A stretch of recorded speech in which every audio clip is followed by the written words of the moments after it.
चाहे न हो चारों धाम, सतगुरु के बिना।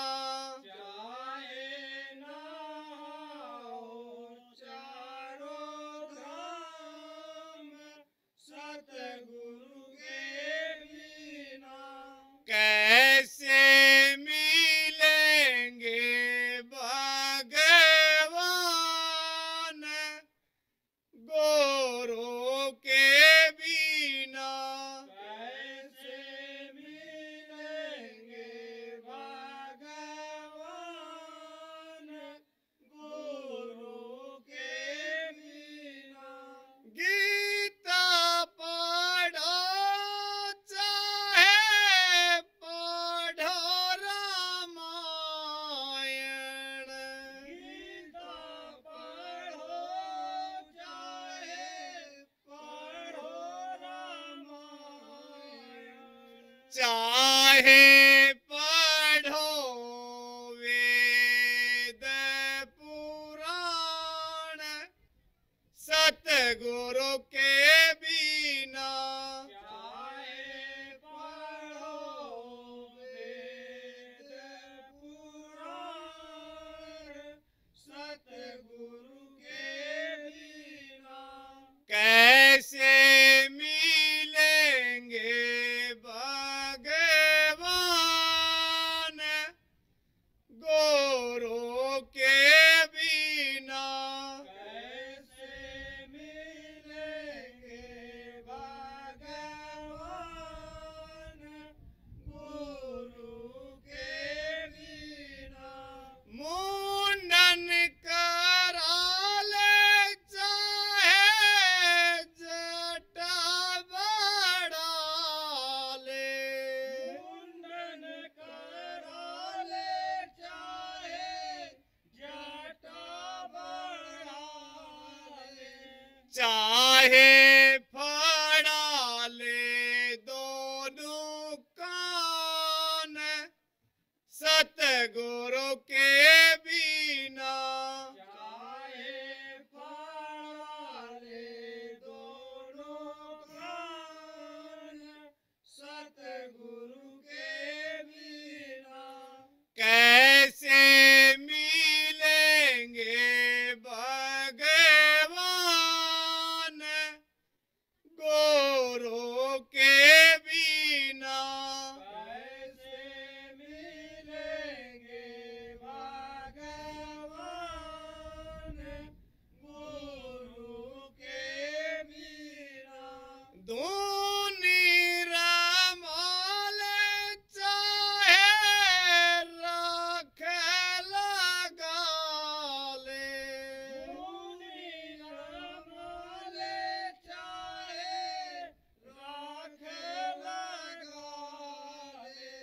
चाहे लगा ले कितना दान, सतगुरु के बिना। चाहे लगा ले कितना ध्यान, सतगुरु के बिना। कैसे मिलेंगे भगवान, गुरु के बिना। कैसे मिलेंगे भगवान, गुरु के बिना।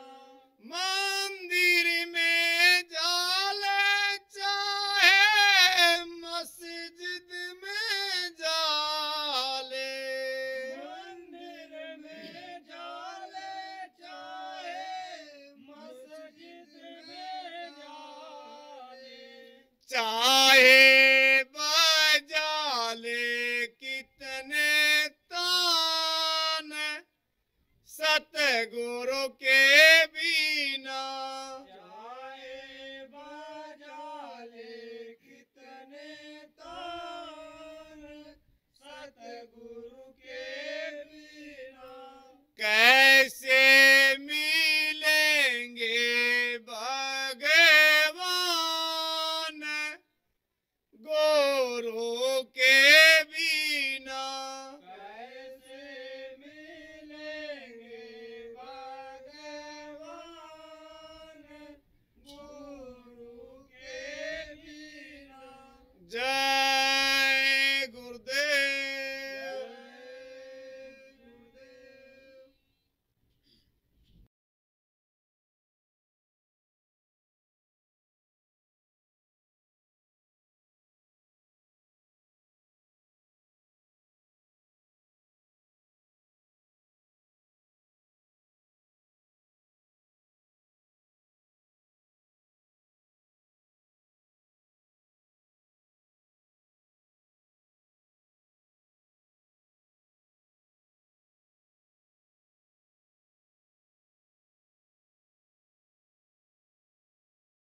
जय गुरुदेव। जय गुरुदेव। जय गुरुदेव। जय गुरुदेव नाम किसका। जय गुरुदेव नाम किसका। प्रभु का पावन नाम। प्रभु का पावन नाम। जय गुरुदेव। मेरे प्यारे गुरु दातार मंगता द्वारे खड़ा।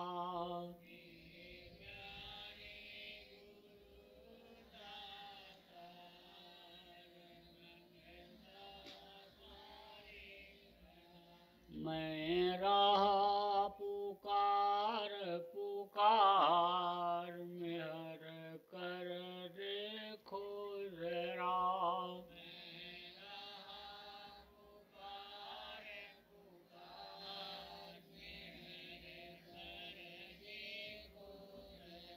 वहीं दे जय भक्ति दान काल दुख बहुत दिया।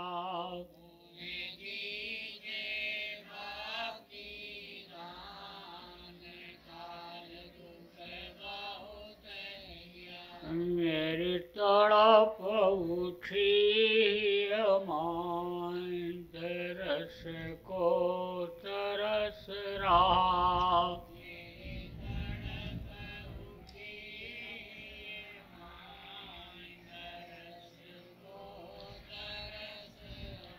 बरसाओ घटाय पार प्रेम रंग दीजे बाप।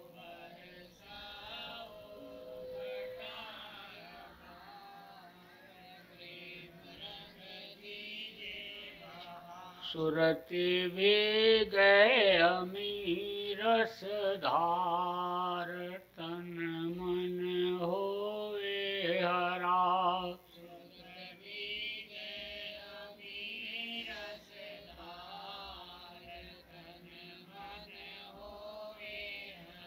मेरा जीवन सफल हो जाए तुम गुण गाऊं सदा।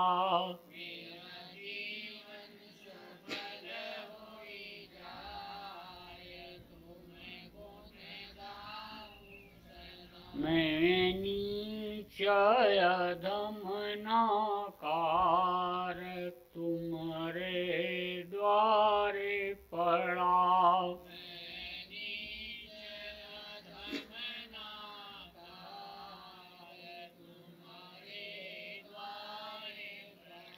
मेरी बिनती सुनो दर प्यार घट उमगाओ दया।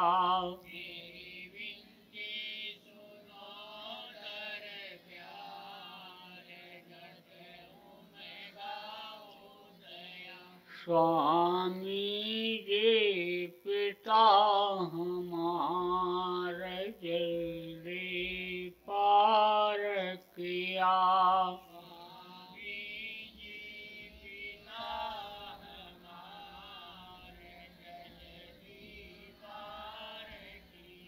जय गुरुदेव स्वामी पिता हमार जल्दी पार करो।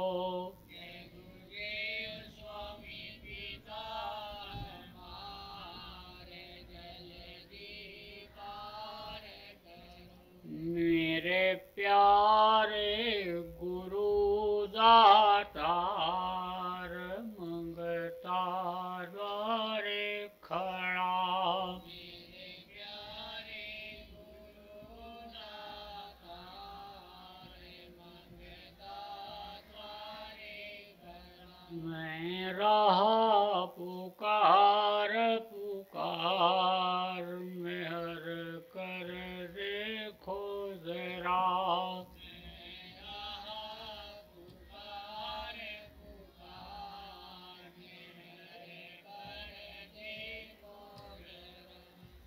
जय गुरुदेव।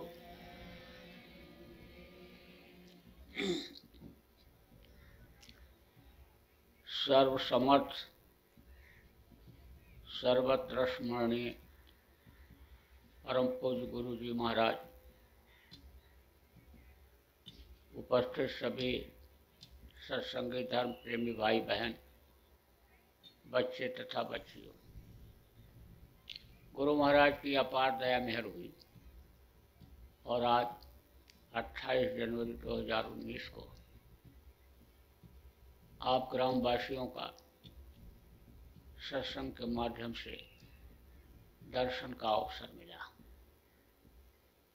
जब उस मालिक की दया कृपा मेहरबानी होती है तब ऐसा अवसर जीवन में मिलता है कि सत्संग के 2 वचन सुने और कहे जाते हैं। और इस समय पर विशेष रूप से कलयुग में, पहले के समय में तो बराबर जगह जगह पर सत्संग होता ही रहता था। सत्संग सुनने की आदत लोग डाले रहते थे और जब सत्संग मिलता रहता था तो हर तरह की जानकारी रहती थी। किस तरह से खाया जाए, किस तरह से पहना जाए, किस तरह से रहा जाए, भाई भाई के साथ कैसा व्यवहार करे, पिता पुत्र के साथ कैसा बर्ताव करे, पति पत्नी का फर्ज क्या होता है, इसकी पूरी जानकारी सत्संग से मिलती थी। जब से लोगों ने सत्संग छोड़ा और सत्संग होना जगह जगह बंद हुआ, तब से देखो परेशानियों का पहाड़ लोगों के सामने आकर खड़ा हो गया।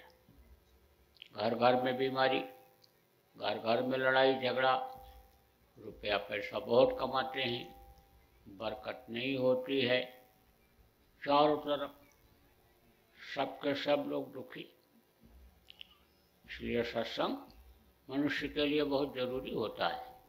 जैसे एक छोटे से बच्चे को दूध पीने के लिए माँ की जरूरत होती है, उसी तरह से मनुष्य के खुशहाली के लिए, सुख और शांति के लिए सत्संग की जरूरत हुआ करती है। तो आज सत्संग में आपको सारी बातें बताई जाएंगी कि किस तरह से शरीर को स्वस्थ रखा जाए, बीमारियों से बचा जाए, लड़ाई झगड़े से बचा जाए, मन को शांति रहे, किस तरह से अपनी आत्मा को परमात्मा तक पहुंचाया जाए, किस तरह से इस मनुष्य शरीर में जो मालिक का दर्शन होता है वो किया जाए, देवी देवताओं का दर्शन, अनहद वेद वाणी जो 24 घंटे हो रही उसको सुना जाए। अब आप ये समझो, यह मनुष्य शरीर जो आपको मिला, ये खाने पीने मौज मस्ती के लिए नहीं, ये विशेष काम के लिए मिला है। इसके लिए देवता 24 घंटे तरसते रहते हैं कि थोड़े समय के लिए भी अगर हमको मनुष्य शरीर मिल जाता तो हम अपना काम बना लेते। अब अपना काम क्या है, वो पराया काम क्या है। इस वक्त पर जो काम लोग करने में लगे हुए हैं वो दूसरों का काम है। कैसे? जैसे घर बनाते हैं, वो कहते तो हैं मेरा घर है, मेरा मकान है, मेरी गाड़ी है, मेरा घोड़ा, मेरी ज़मीन है, लेकिन आँख बंद होने के बाद, प्राण निकलने के बाद वो किसका होता है? दूसरे का हो जाता है। जितनी भी चीज़ें हैं वो सब प्राण निकलने के बाद किसी और की हो जाती है। तो ये अपना काम नहीं है। अपना असला काम क्या है? इस जीवात्मा को शरीर के रहते रहते परमात्मा तक पहुंचा दिया जाए, जन्म मरण से छुटकारा ले लिया जाए। तो अब ये कैसे होगा, किस तरह से संभव होगा, ये आपको बताऊंगा। देखो, ये शरीर को चलाने वाली शक्ति है जीवात्मा, यह परमात्मा की अंश है। अंश माने होता है सबसे छोटा टुकड़ा, इतना छोटा है कि इसको आप देख नहीं सकते हो। कोई भी मशीन दुनिया में ऐसी नहीं बनी कि जिससे जीवात्मा को देखा जा सके।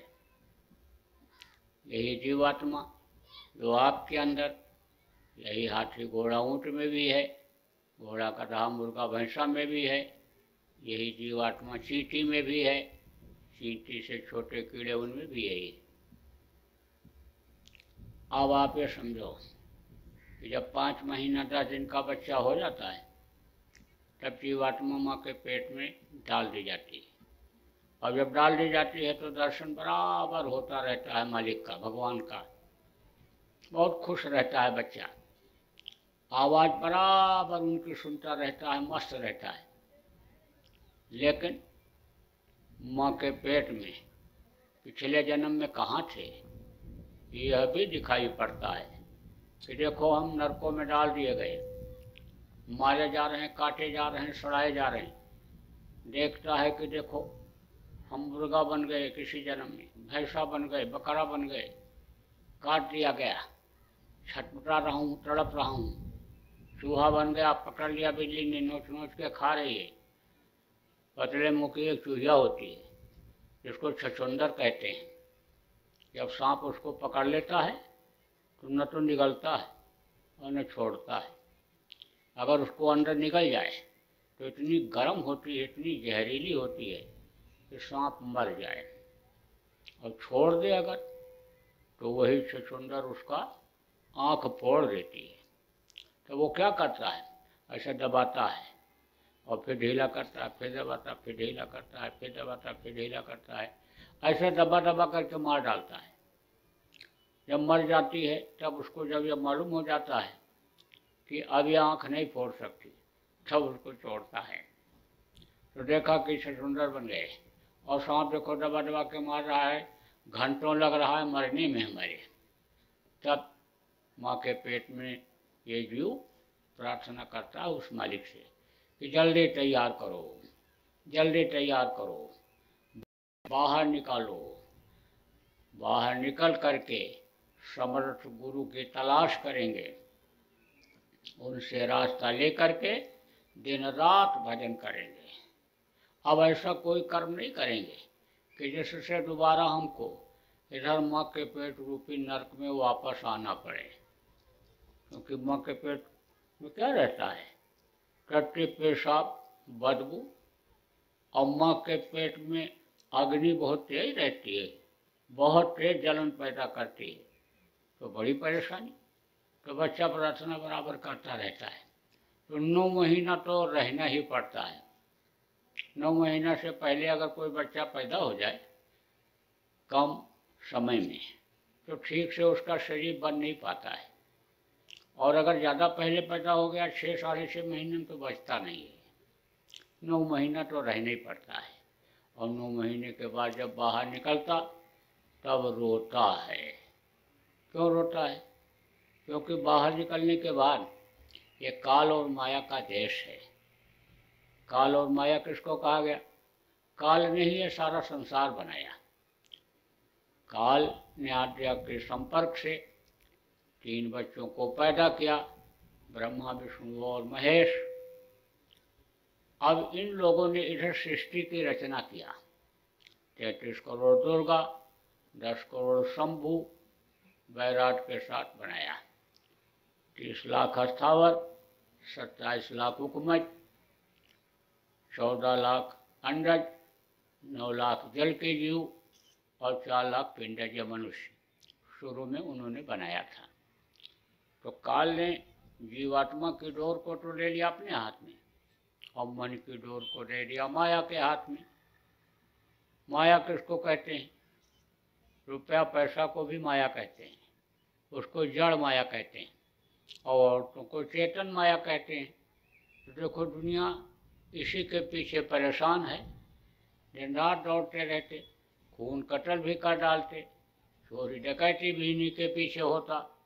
तो अब यह है माया का लोक, तो माया का पसारा है, तो माया का पड़ जाता है पर्दा, और जैसे पर्दा पड़ा तैसे बच्चा रोया, कहाँ कहाँ कहाँ कहाँ कहाँ पहुँच गए। दूसरा कारण क्या है रोने का? ये ठंडी हवा और गर्म हवा बच्चे के बदन में इस कदर लगती है, नंगे बदन में, कि जैसे मालूम पड़ता है कोई सुई चुभ हो रहा हो। क्यों? क्योंकि नंगा पैदा होता है। आज तक कोई सूट बूट पहनकर या चड्डी बनियान पहनकर पैदा हुआ? कोई नहीं, सब नंगे पैदा होते हैं। कहते हैं ना कि नंगे पैदा हुए हो और नंगे करके भेज दिए जाओगे। कहते न कुछ लेकर आए हो और न कुछ लेकर जाओगे।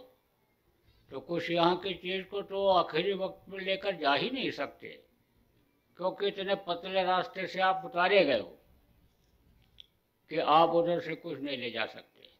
और जिस रास्ते से उतारे गए हो उसी रास्ते से जाना होता है।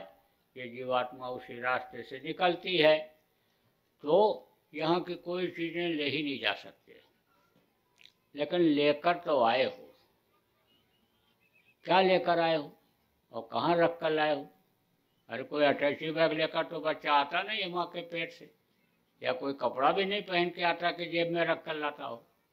तो कहा 4 पदार्थ करतल ताके। कर माने होता है हाथ, हाथ, और तल माने ये तलुआ।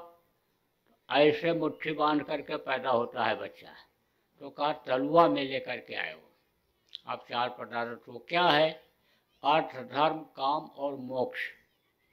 अर्थ अगर इस मनुष्य शरीर पाने का लगा लिया, समझ गए, तब तो काम बन गया। और नहीं तो उसी तरह से जैसे पशु और पक्षी खाते हैं, बच्चा पैदा करके दुनिया संसार से चले जाते हैं, ऐसे ही चले जाओगे। अब आप ये समझो कि मनुष्य शरीर ये जो मिला, जैसा मैंने बताया देव दुर्लभ शरीर है। देवता के अंदर ऐसा रास्ता नहीं है कि जिससे स्वर्ग और वैकुंठ के ऊपर जो लोक हैं वहाँ वो जा सकें। लेकिन आपके शरीर के अंदर रास्ता है कि जिससे आप देवी देवताओं के लोक में जा सकते हो, उससे ऊपर जो लोक हैं उनमें भी जा सकते हो। तो आपके अंदर वो रास्ता है। अब आप ये समझो कि इसको समझ लेना, यानी समझ लो कि यही यानी बड़ी चीज़ है। और अगर आप इसको नहीं समझ पाए, खाने पीने और मौज मस्ती में ही समय को निकाल दिया, तो कहा अंत दुखदाई। कबीर साहब उन्होंने कहा गोस्वामी जी ने कि यह हत्या न कर फल विषय न भाई, स्वर्ग स्वल्प अंत दुखदाई। आखिरी वक्त पर देखो बहुत तकलीफ होती है, हड्डी हड्डी चटकती है, आँख की रोशनी खत्म हो जाती है। मरने वाला काका चाचा नाना दादा मामा सबको पुकारता है। बहुत से लोगों का संडास और पेशाब तक हो जाता है आखिरी वक्त पर, क्योंकि ज़बरदस्ती खाली कराते हैं। यमराज के दूत आते हैं हथौड़ी मुकदर मसाल ले करके और इसको दिखाते हैं, झुलसाते हैं। तो भी उस समय रोता है, चिल्लाता है और ज़बरदस्ती निकालते हैं। तो ये शरीर तो धड़ाम से गिर जाता है प्राणों के और जीवात्मा के निकलने के बाद। तब इसको लोग क्या कहने लगते हैं? मिट्टी। इतने आदमी आप बैठे हो, अभी किसी के भी शरीर के ऊपर हाथ रख करके कहो कि यह तुम्हारा मिट्टी है, तो कहेगा नालायक कहीं के, मिट्टी बता रहा है। बताओ, हीरा जैसी काया, देव दुर्लभ शरीर, यह मिट्टी बता रहा है। मोतियाबिंद हो गया आँख में, दिखाई नहीं पड़ता। बताओ, लोगों को रटौंधी होती है, रात को नहीं दिखाई पड़ती, कुछ लोगों को इसको तो दिन में भी नहीं दिखाई पड़ता है। लेकिन प्राण निकलने के बाद चाहे राजा का शरीर हो, महाराजा का हो, सेठ साहूकार का शरीर हो, पंडित मुल्ला पुजारी का शरीर हो, सबके शरीर को लोग मिट्टी ही कहते हैं और ले जा करके जला करके राख कर देते हैं।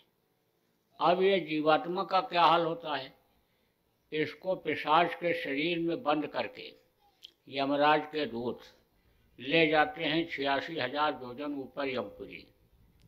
और यमराज के सामने पेश कर देते हैं। यमराज के पास पूरे जीवन का लेखा जोखा रहता है। कुछ लोग तो ये कहते हैं कि आंख बचा करके गलत काम कर लो, क्या कहीं कोई देख रहा है? लेकिन आपको नहीं मालूम कि उसको नहीं देख पा रहे हो, वो सारी अच्छाई और बुराई को आपके देख रहा है और पूरा लिखा जा रहा है। बड़े बड़े बही खाता किसको कहते हैं? रजिस्टर, सुनहले पन्ने, और उस पर बहुत अच्छी लिखावट। उसको आप पढ़ नहीं सकते हो, लेकिन देखने में बहुत अच्छा लगता है। उनकी बोली भी नहीं समझ सकते हो। ऐसे बोले और तुरंत वो हुक्म दे देता है कि सजा देना शुरू कर दो। बस वो जो पकड़ के ले जाते हैं बारी, और गिरे और सीने पर सवार हो गए और दबाया और चिल्लाया, तड़पा, आंखें बाहर निकल आई, जीभ बाहर निकल आई। जब बेहोश होने लगा तब हट जाते हैं और फिर उठता है और फिर मारते, फिर सीने सवार होकर दबाते हैं। हाथ पकड़ करके फेंक दिया, हाथ उखड़ गया और उखड़ने के डर से चिल्लाता है, तड़पता है। जब बेहोश होने लगता है तो फिर हाथ फेंक देते हैं, जुड़ जाता है।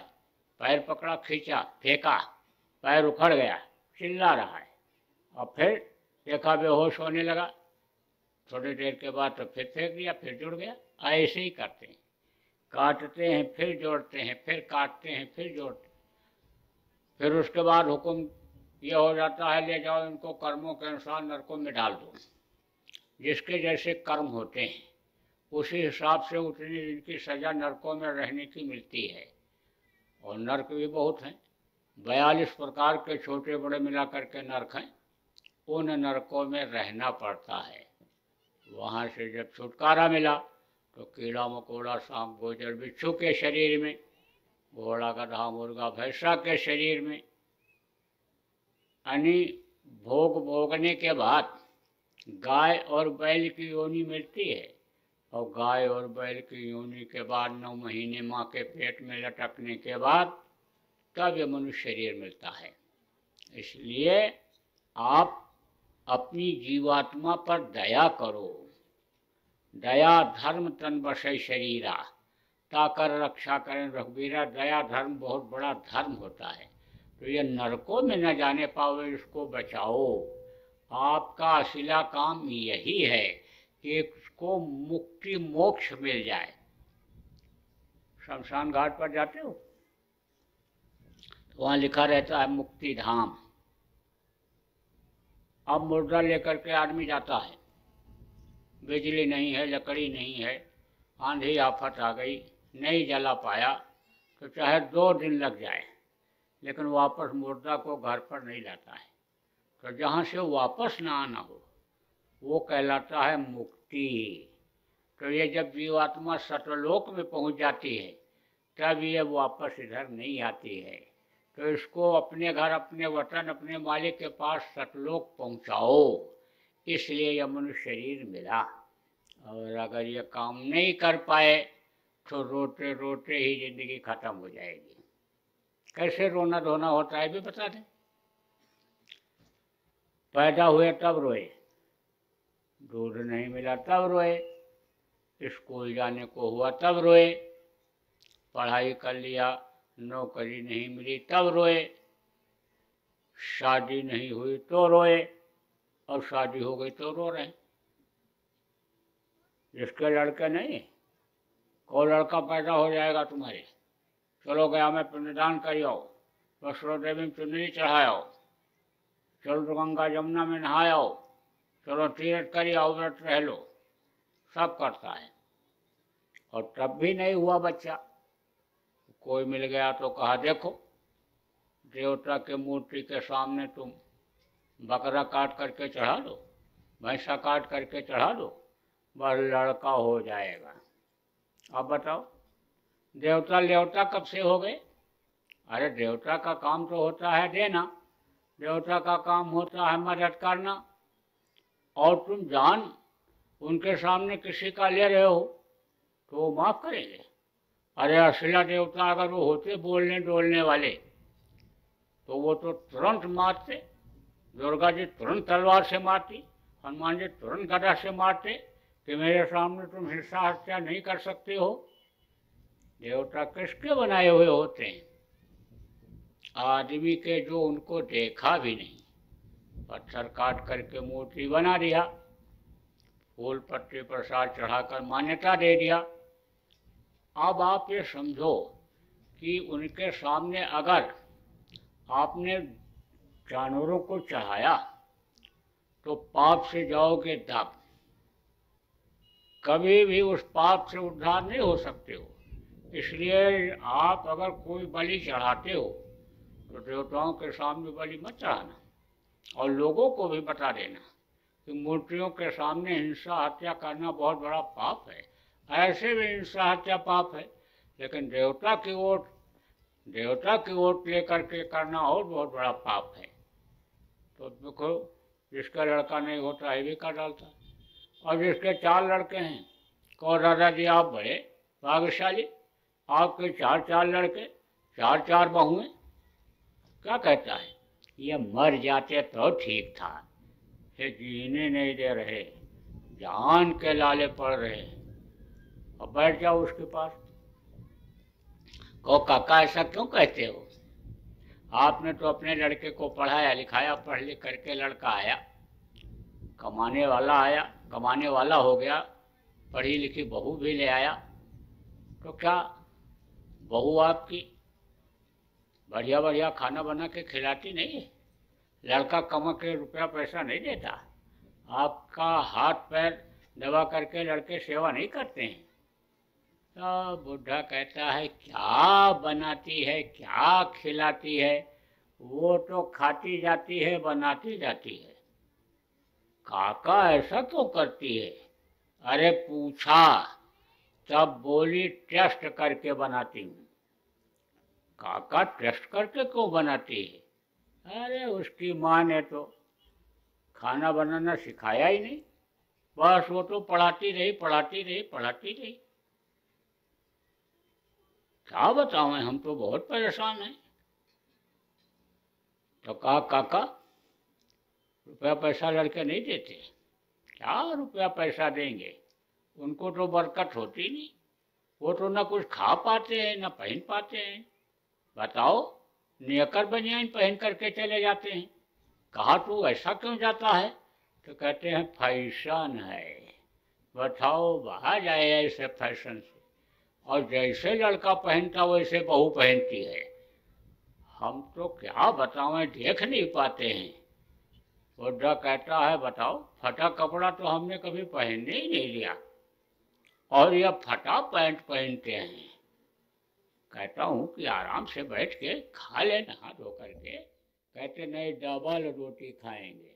बताओ, 9 बजे उठते हैं फिल्मी गाना गाते हुए, भगवान का नाम लेना भी छोड़ दिया, खड़े खड़े टट्टी, खड़े खड़े पेशाब, बस भगना। अरे तो काका रुपया पैसा नहीं लाते? कुछ रुपया पैसा कहाँ से लाएंगे? जब मेहनत और ईमानदारी की कमाई की जाती है तभी बरकत होती है।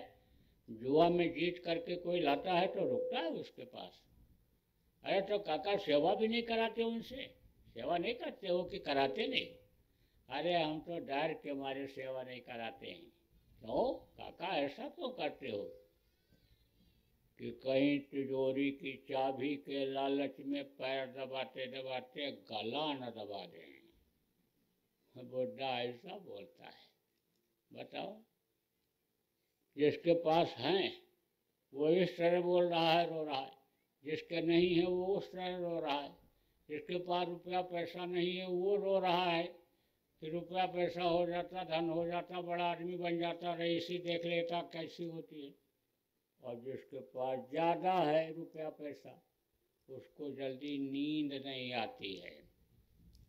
कुछ दिन पहले नोटबंदी हुई थी, तो एक सेठ को नींद ना आवे, रात भर चारपाई पर उठे बैठे टहले। तो लड़का ले गया डॉक्टर के यहाँ 3 दिन के बाद। डॉक्टर साहब ने कहा सुबह सुबह सेठ जी को क्यों ले आए, क्या हो गया इनको? लड़का बोला नींद नहीं आ रही है। डॉक्टर बोला नींद की गोली दे दिए होते। लड़का बोला 3 गोली दे दिया, नींद नहीं आई। डॉक्टर भी सोचने लगा भाई अब कौन सी दवा दें। तब तक लड़का बोल पड़ा कि साहब 4थी गोली दे दें। डॉक्टर बोला 4थी गोली दे तो दोगे, सो तो जाएंगे लेकिन ये उठ नहीं पाएंगे, सोते ही रह जाएंगे। यही 3 गोली बहुत ज़्यादा हो गई, ओवरडोज हो गया। तो न राजा को शांति न रैयत को शांति और न पूंजीपति को ही नींद आ रही है। आप इतने लोग बैठे हो, अब ये कहा जाए कोई ऐसे वीर हो तो हाथ उठाओ कि जिनके यहाँ अभी इधर 6 महीने में कोई बीमार नहीं हुआ हो। ऐसे कोई वीर हो कि जो हाथ उठाओ कि जिनके घर में इधर कुछ दिनों में झगड़ा नहीं हुआ हो। तो कोई हाथ नहीं उठाओगे। और कुछ घर तो ऐसे हैं जिनके यहाँ कोई न कोई बीमार ही रहता है, रोज लड़ाई झगड़ा होता है, कुछ कुछ लगा रहता है। और ये न बताऊँ तो मैं बता दूंगा, एक को नहीं 2 4 10 को बता दूंगा इन्हीं में से कि इनके यहाँ रोज झगड़ा होता है। बूढ़े न लड़ें, जवान न लड़ें, तो बच्चे ही एक दूसरे का बाल नोचते रहते हैं, झगड़ा होता ही रहता है, बीमारी बनी ही रहती है। तो इन सब चीज़ों का क्या कारण है? कारण यह है कि सत्संग नहीं मिला, संत नहीं मिले। संत मिलते, बता देते, समझा देते, सत्संग सुना देते तो तरीका सब मालूम हो जाता। तो मैं आपको बतलाता हूँ। देखो यह मनुष्य शरीर जो मिला आपको, यह है शाकाहारी। शाकाहारी किसको कहते हैं? साग सब्जी, फल फूल, मेवा, अन्य मिष्ठान, यह शाकाहारी चीज़ है। और मांसाहार में क्या आता है? किसी भी पशु पक्षी का मांस का भोजन मांसाहार कहलाता है। तो मनुष्य का यह जो खून है यह शाकाहारी है। और जो चीज़ आदमी खाता है खून उसी का बनता है। तो जब से लोग मांस खाने लगे तब से मनुष्य का खून हो गया बेमेल। बेमेल किसको कहते हैं? बुढ़ा बीमार हो गया तो डॉक्टर ने देखा तो कहा खून की हो गई कमी। तो लड़का कहता मेरा खून चढ़ा दीजिए। डॉक्टर टेस्ट करता है तो कहता नहीं, तुम्हारा खून नहीं चढ़ सकता। भाई कहता मेरा खून चढ़ा दीजिए। डॉक्टर टेस्ट करता, कहता तुम्हारा भी खून नहीं चढ़ सकता है, ग्रुप नहीं मिल रहा है। अब आप सोचो, एक ही रज बीज से एक ही माँ के पेट में दोनों बने, पहले एक ही माँ ने दूध पिला करके दोनों को बड़ा किया, लेकिन खून नहीं मिल रहा है। इसका मतलब यह है कि एक तो शाकाहारी और दूसरा हो गया मांसाहारी, इसलिए खून नहीं मिल रहा है। और खून यानी समझ लो कि जब नहीं मिलता है, मांसाहार आदमी करने लगता है तो उसका असर जाता है बुद्धि पर। कहते ना कि देखो हमारा खून खोल रहा है और हमारे नज़रों के सामने से हट जाओ। खून गर्म होता है मांसाहारियों का। कैसे ये भी बता दें। एक कमरे में आप 4 बैल बंद कर दो, अब चारा डाल दो, आराम से खाएंगे और बैठे रहेंगे। सुबह जब दरवाज़ा खोलोगे तो निकल जाएंगे, एकदम बिल्कुल जैसे बंद किए थे ऐसे निकलेंगे। और एक कमरे में 4 कुत्ता बंद कर दो और रोटी डाल दो तो रोटी भी खाएंगे और रात भर भूखेंगे, चिल्लाएंगे। और सुबह जब दरवाज़ा खोलोगे तो किसी का कान कटा हुआ, किसी की पूंछ कटी हुई, किसी के पैर से खून निकलता हुआ दिखाई पड़ेगा। क्यों? क्योंकि खून गर्म होता है, वो भोंकते हैं, नोचते हैं एक दूसरे को, क्रोधी स्वभाव बन जाता है उनका। तो बुद्धि जब खराब होती है तभी होता है विनाश, तभी जिसको कहते हैं कि खात्मा होता है। जैसे रावण देखो कितना बलवान बुद्धिमान था, 4 वेद 6 शास्त्र 18 पुराण का जानकार था। और धन कितना था, सोने की लंका थी, 1 लाख लड़के और 1.25 लाख नाती थे उसके, इतना बड़ा परिवार था। और वीर बड़े बड़े देवता उसके सामने लड़ाई में रुकते नहीं थे, हट जाते थे। लेकिन 3 बुराइयों ने उसका नाश कर दिया। मांस खाता था, शराब पीता था और दूसरी औरत को गलत नजर देखता था। तो ऐसा काम क्यों करने का, नुकसान का काम क्यों करने का, नाश होने का काम क्यों करने का। मांस मत खाना बाद से, और कम खाओ। कम खाओगे तो बीमारी नहीं आएगी। मशीन ये जो पेट के अंदर है ये आराम से हजम करवा देगी। जब ज़्यादा खा लेते हो और पेट में दर्द होता है, डॉक्टर के पास जाते हो तो बस पैसा जमा कराता है और पेट फाड़ देता है, ऑपरेशन कर देता है। अब एक बार ऑपरेशन करा लो तो कोई गारंटी है कि दोबारा नहीं कराना पड़ेगा। दोबारा जाओगे तब फिर ऑपरेशन, दोबारा जाओगे तब फिर ऑपरेशन। एक आदमी तो ऑपरेशन कराते कराते थक गया तो फिर डॉक्टर ने ऑपरेशन बता दिया। तब कहता है डॉक्टर साहब आपकी बार ऑपरेशन करने के बाद सिलाई मत करना, टाँका मत लगाना, चैन लगा देना, चैन, और चाहे बटन लगा देना। जब फिर आऊँ बस खोल के ऑपरेशन कर देना। टाँका लगाते हो, पक जाता है, पट्टी करानी पड़ती है। अब बार बार ऑपरेशन का कारण क्या है? एक तो डॉक्टर को ऑपरेशन में ही पैसा मिलता है, और दूसरे अन्य समझ लो कि ये जो जीवात्मा है ये यहाँ पर बैठी हुई है दोनों आँखों के बीच में, और इस शरीर में है चक्र कमल जिसको कहते हैं। वो अन्य समझ लो कि चलते रहते हैं तब तक ये शरीर चलता रहता है। तो जीवात्मा अपने ताकत से, पावर से उसको चलाती है। इंगला पिंगला सुषुम्ना ये 3 नाड़ियाँ हैं, ये और चक्र शरीर को चलाते हैं। लेकिन इन 3 नाड़ियों की बहुत शाखाएं हैं, 72,000 यानी पतली पतली नसें शरीर में हैं। तो वो पतली नसें जब कट जाती हैं तो वो डॉक्टर भी नहीं देख पाता है, जोड़ नहीं पाता है, तो शरीर का सिस्टम जाता है बिगड़ और ये शरीर हो जाता है रोगी। इसलिए कहा जाता है ज़्यादा से ज़्यादा ऑपरेशन से बचना चाहिए। कम खाओगे तो बीमारी नहीं आएगी, ऑपरेशन की नौबत ही नहीं आएगी, आराम से हजम हो जाएगा। और गम खाओ। गम खाओ किसको कहते हैं? बर्दाश्त कर लो। जो बात अगर बर्दाश्त कर लोगे तो झगड़ा झंझट से छुटकारा पा जाओगे, और नहीं तो मुकदमा कितना समय तक झेलना पड़ेगा, लड़ना पड़ेगा, कुछ पता नहीं। 50 साल से मुकदमे चल रहे हैं, ख़त्म नहीं हो रहे। और अगर बर्दाश्त कर लोगे तो थाना पुलिस का भी मुंह नहीं देखना पड़ेगा। इसलिए बर्दाश्त की आदत डालनी चाहिए। अब बहुत से लोग तो अहंकार में कुछ नहीं बर्दाश्त करते। जैसे घरों में ये देखा जाता है कि सास और बहू ये लड़ती ही रहती हैं। अब यह है कि जो गरीब होती हैं, अनपढ़ होती हैं, वो जब लड़ती हैं, गाली देती हैं एक दूसरे को, तो पड़ोसियों को पता चल जाता है। और बड़े आदमियों के घर की सास और बहू जब धीरे से बोलती हैं और अंग्रेजी में गाली देती हैं, सबको पता नहीं चलता है, लेकिन यह लड़ जाती है।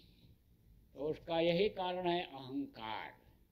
सास तो कहती है मैंने इस घर को बनाया, बड़ा मेहनत किया, मैं तो हाथ से चक्की चलाई, पैर से ढेकी कूटी, मैं तो पानी भर करके कुएं से लाई, मिट्टी के चूल्हे पर रोटी बना करके लोगों को खिलाया, और अब ये बहू आई तो ये कुछ करती ही नहीं है, ये तो मेहनत ही नहीं करना चाहती।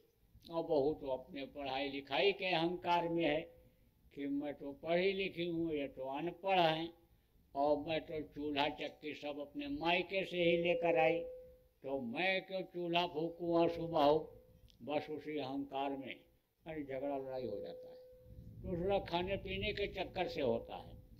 आने समझ लो बहू कुछ और खाना चाहती है, सास कुछ और खाना चाहती हैं, उनके दांत नहीं हैं, वो तो एकदम से बिल्कुल मुलायम, और इनका तो कुछ भी मिल जाए सब खाए दवाए, तो बस उसमें गड़बड़ी हो जाती है। अब जो बच्चियां सत्संग सुनती रहती हैं उनको यह सब जानकारी हो जाती है कि भाई गृहस्थी में सेट करना चाहिए, कमी नहीं रहती है, बस केवल एक आलस्य रहता है। अरे सास को जैसा पसंद बना दो, जैसा और घर में औरतें हैं उनको जैसा पति को जैसा पसंद बना दो, तुम अपने लिए बना लो तो कोई आपत्ति नहीं करेगा। अपने मन से खाने बनाने का चक्कर जब हो जाता है तो बस वहीं आपत्ति हो जाती है और वहीं मनमुटाव होता है, और जो एक बोला तो दूसरा दो बोला, एक डाल डाल तो दूसरा पात पात। दूसरा कारण क्या है ये भी आपको बता दें, लड़ाई झगड़ा का स्वभाव जल्दी नहीं छोड़ता है। देखो यह है संतों का देश, संतों का प्रादुर्भाव हमेशा इस धरती पर हुआ, समय समय पर संत आए। अब संत कोई जमीन फाड़ करके या आसमान तोड़ करके नहीं आते हैं, वो भी माँ के पेट में ही पल करके बाहर आते हैं और इसी जमीन का अन्न खाते हैं, इसी धरती पर चलते हैं, हवा पानी का इस्तेमाल करते हैं, टट्टी पेशाब और बोली बानी भी संतों की मनुष्य जैसी ही होती है, लेकिन वो अपनी आत्मा को जगा लेते हैं। संस्कार उनके अलग होते हैं, वो खुद उस समय के सदगुरु के पास पहुंच जाएं या सदगुरु उनको अपनी दया से खींच लें और खींच करके नाम दान दे करके और भजन करा करके और उस मालिक के पास तक पहुंचा दे। तो मालिक के पास जब ये जीवात्मा पहुंच जाती है तो मालिक की ताकत आ जाती है। जैसे बर्फ़ के ऊपर हाथ रख दो तो हाथ ठंडा हो जाता है, इसी तरह से ये जीवात्मा जब उस मालिक तक पहुंचती है तो मालिक की शक्ति आ जाती है, ताकत आ जाती है। इसीलिए तो कहा सोई जाने ते देव जनाई, और जानत तुम्हें तुम्हें हो जाए, उन्हीं जैसे हो जाती है। अब जीवात्मा कहाँ रहती है? यह मनुष्य शरीर रूपी खोल में रहती है, तो इसमें भी वो ताकत आ जाती है। आप देखो, आपका हाथ ऐसे गर्म कर दिया जाए और हाथ के ऊपर कपड़ा डाल दिया जाए, तो कपड़े के ऊपर हाथ रखा जाए तो भी गर्मी महसूस होगी। ऐसे ही यानी जीवात्मा जिस शरीर में रहती है उस शरीर में ताकत आ जाती है। तो बताया गया ना कि संत जिस पेड़ का दातून कर लेते हैं उसको भी मनुष्य शरीर मिल जाता है। जिस अनेक घोड़े पर सवारी कर लेते हैं, दया हो जाती है, उसको भी मनुष्य शरीर मिल जाता है। जिस बकरी का गाय का दूध पी लेते हैं, दया हो जाती है, तो उसको भी मनुष्य शरीर मिल जाता है। लेकिन स्वभाव जल्दी नहीं छूटता है। आप देखो, घोड़ा रहा, अब वो घोड़े क्या करते हैं, तनिक सा चूक जाओ तो पैर से मार के दांत बाहर निकाल देते हैं। तो उनका स्वभाव होता है। ऐसे मनुष्य हो जाता है तो मनुष्य का स्वभाव ऐसे हो जाता है, ऐठता हुआ चलता है। मान लो कोई बकरी है, बकरी उसका दूध पी लिया संतों ने, औरत बन गई, तो जैसे बकरी दिन भर चिल्लाती रहती है ऐसे औरत भी दिन भर बोलती रहती है। स्वभाव जल्दी नहीं छोड़ता है। आगरा, उत्तर प्रदेश में आगरा है, तो आगरा में वो महाराज जी रहते थे, राधा स्वामी मंदिर है वहाँ पर वो रहते थे। तो एक प्रेमी यमुना के किनारे एक बबूल का पेड़ था, उससे दातून तोड़ करके रोज लाता था, सत्संगी था। तो अब आप समझो कि एक दिन उस पर दया हो गई, तो दया हो गई तो वो उसी सत्संगी के घर में जन्म ले लिया। वैसे तो ये जड़ एकदम सीधे चैतन्य में मनुष्य शरीर में नहीं आ सकते, जितने पेड़ पौधे हैं इनमें सब में जीव है, ये जड़ है। इसको किस में जाना पड़ेगा? उखमज, जैसे खटमल हैं, चीलर हैं, जू हैं, इनको किस में जाना पड़ेगा? आप समझो जैसे अंडज है, अंडे से जो पैदा होते हैं, या जल के जीव, जल में जो जीव रहते हैं, उनमें किसी में जाना पड़ेगा। उसके बाद में 84 लाख योनियों में भटकने के बाद तब ये मनुष्य शरीर पाएंगे। लेकिन संत की अगर कृपा हो जाए तो सीधे जड़ से चैतन्य में इसमें आ जाते हैं, पिंड में प्रवेश कर जाते हैं। तो बच्चा पैदा हो गया। अब बच्चा पैदा हुआ, पाला पोसा उन्होंने, वहाँ सत्संग में भी ले जाते थे, नामदान भी दिलाते थे, लेकिन कितने कहने के बावजूद भी भजन उसने नहीं किया। और भजन नहीं किया तो फिर उसका काम बनने वाला कैसे? अब ये आप समझो कि 20 साल तक वो रहा जिंदा, और 20 साल के बाद उसका समय आने समझ लो कि नज़दीक जब आया, तब वो सत्संगी रोया। तो कहा पिताजी रोते क्यों हो? तो कहा रो रहा हूँ इसलिए कि तुम अब हमारा साथ छोड़ करके जा रहे हो, तुम मर रहे हो। बोला मैं मर नहीं रहा हूँ, मैं अब जीने जा रहा हूँ। अब मेरा पर्दा हट गया और मैंने अब सब कुछ देख लिया। देखो पिताजी, मैं वही बबूल का पेड़ हूँ कि जिसका दातून ला करके आप गुरु जी को करवाते थे, और गुरु जी ने मेरे ऊपर दया किया, और मैं पेड़ से आपके यहाँ जन्म ले लिया, मनुष्य बन गया, और नामदान भी आपने दिलाया। भजन के लिए आप बराबर प्रेरणा देते रहे, समझाते रहे, लेकिन जड़ता मेरी नहीं गई। जैसे मैं जड़ से आया था उसी तरह से जड़ बना रह गया। लेकिन अब मेरे ऊपर गुरु जी की दया होने जा रही है। अब मैं सत्संगी के यहाँ जन्म ले लूँगा और हमको गुरु जल्दी से मिल जाएंगे, और अब मैं भजन करूँगा और पार हो जाऊँगा। देखो पहले के समय में क्या था? पहले के समय में औरतों को ध्यान भजन करने का, पूजा पाठ करने का अधिकार ही नहीं दिया गया था। तब ये कैसे पार होती थी? पति की सेवा करके।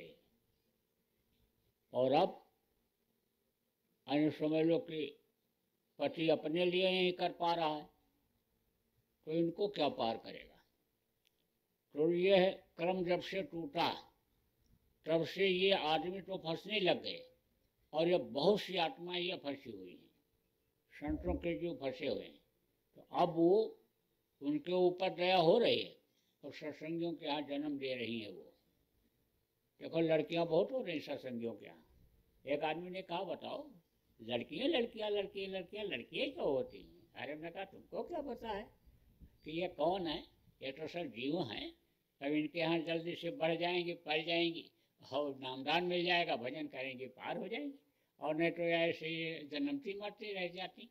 तो अब आप ये समझो कि स्वभाव जल्दी नहीं छूटता है, और स्वभाव जल्दी जब नहीं छूटता है तब ये आपस में लड़ती रहती हैं, चाहे सास हो चाहे बहू हो।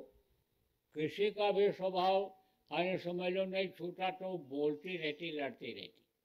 तो ऐसी हालत में क्या करना चाहिए? बच्चियों समझ लो, देखो एक सत्संगी अपनी लड़की को लेकर के मेरे पास आई और बोली महाराज जी इसको समझाओ, ये कह रही है कि अब हम ससुराल जाएंगे ही नहीं। तो हमने कहा बच्ची क्या बात हो गई?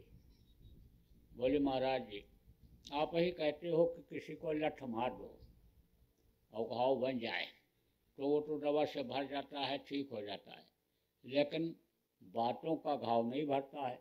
इसीलिए किसी को कड़क नहीं बोलना चाहिए, तेज नहीं बोलना चाहिए। लेकिन हमारी सासू तो इतना कड़क बोलती हैं कि बर्दाश्त से बाहर हो जाता है, और वही बातें खाते समय भजन करते समय सब आती रहती हैं। तो मैं तो सुनते सुनते ऊब गई। अब तो उस घर में मैं पैर नहीं रखना चाहती हूँ। और महाराज जी आप भी मत कहना अब वहाँ जाने के लिए। तो हमने कहा तो तू सुनती क्यों है? अब नाराज होकर बोली तो कहाँ घर छोड़ करके चले जाएं? तो हमने कहा तो उसको भजन करना सिखाया गया। अरे तू कान में उंगली लगा के, अरे तू बैठ करके ऊपर से कपड़ा डाल करके और कान में उंगली लगा करके बैठ जाया कर। वो क्या कहती हैं तू सुनेगी नहीं।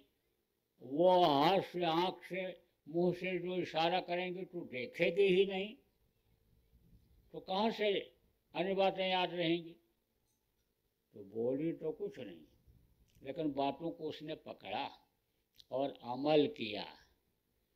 आप क्या गलती करते हो, सुनते तो हो लेकिन एक कान से सुना दूसरे कान से निकाल दिया। सुनो तो दोनों, और सुनो तो समझो और करो।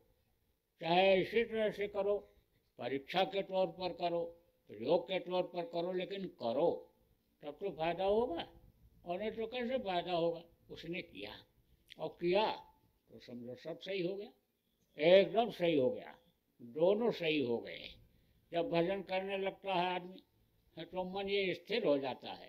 काम, क्रोध, मोह, अहंकार अरे समझ लो ये कम होते हैं, और नहीं तो पैदा होते ही ये सवार हो जाते हैं और बराबर परेशान किए रहते हैं। तभी तो संतों ने कहा ना कि इनको मूर्छित करने के लिए नाम की संख्या सुभाना जरूरी होता है। तो कहा और कोई आग हो तो आप हो पानी। अगर किसी को गुस्सा आवे, क्रोध आवे तो दूसरा चुप हो जाए। औरत को गुस्सा आवे, पति चुप हो जाए, पति को गुस्सा आवे, औरत चुप हो जाए, तो झगड़ा हो ही नहीं सकता है। घर में झगड़ा बचाने के लिए यही करना चाहिए, और नियम और संयम का करना चाहिए पालन। नियम संयम किसको कहते हैं। कोई आदमी खा पी करके आया और रसगुल्ला ला के रख दो उसके सामने, कहो खा लीजिए, कहेगा नहीं नहीं पेट भरा हुआ है, अभी तो भोजन करके आए, खाना खा के आए। अरे ले लीजिए एक आध, तो इसे देखता रहेगा, उसके बाद ऐसे उठाएगा, धीरे धीरे खाएगा, जब खा लेगा तब फिर देखेगा, फिर दूसरा उठाएगा, उसको भी खा जाएगा। अब उसके तरफ देखो नहीं, देखोगे तो शर्मा जाएगा, और नहीं देखोगे तो तीसरा, चौथा, पांचवा, छठवां सब खा जाएगा, पूरा प्लेट साफ कर जाएगा। लेकिन कुत्ता खा पी करके आया है और उसके सामने आप बढ़िया से बढ़िया चीज़ डाल दो तो सूंघ करके और उठा करके ले जाता है और रख देता है कहीं छिपा करके। जब भूख लगती है तब खाता है। तो 12 महीना में एक महीना उसका कुआर का महीना ऐसा आता है जब पगलाता है, और आदमी को देखो हमेशा पागलपन सवार है। तो नियम संयम का पालन वो करता है कि आदमी करते हैं। नियम संयम का पालन करना चाहिए।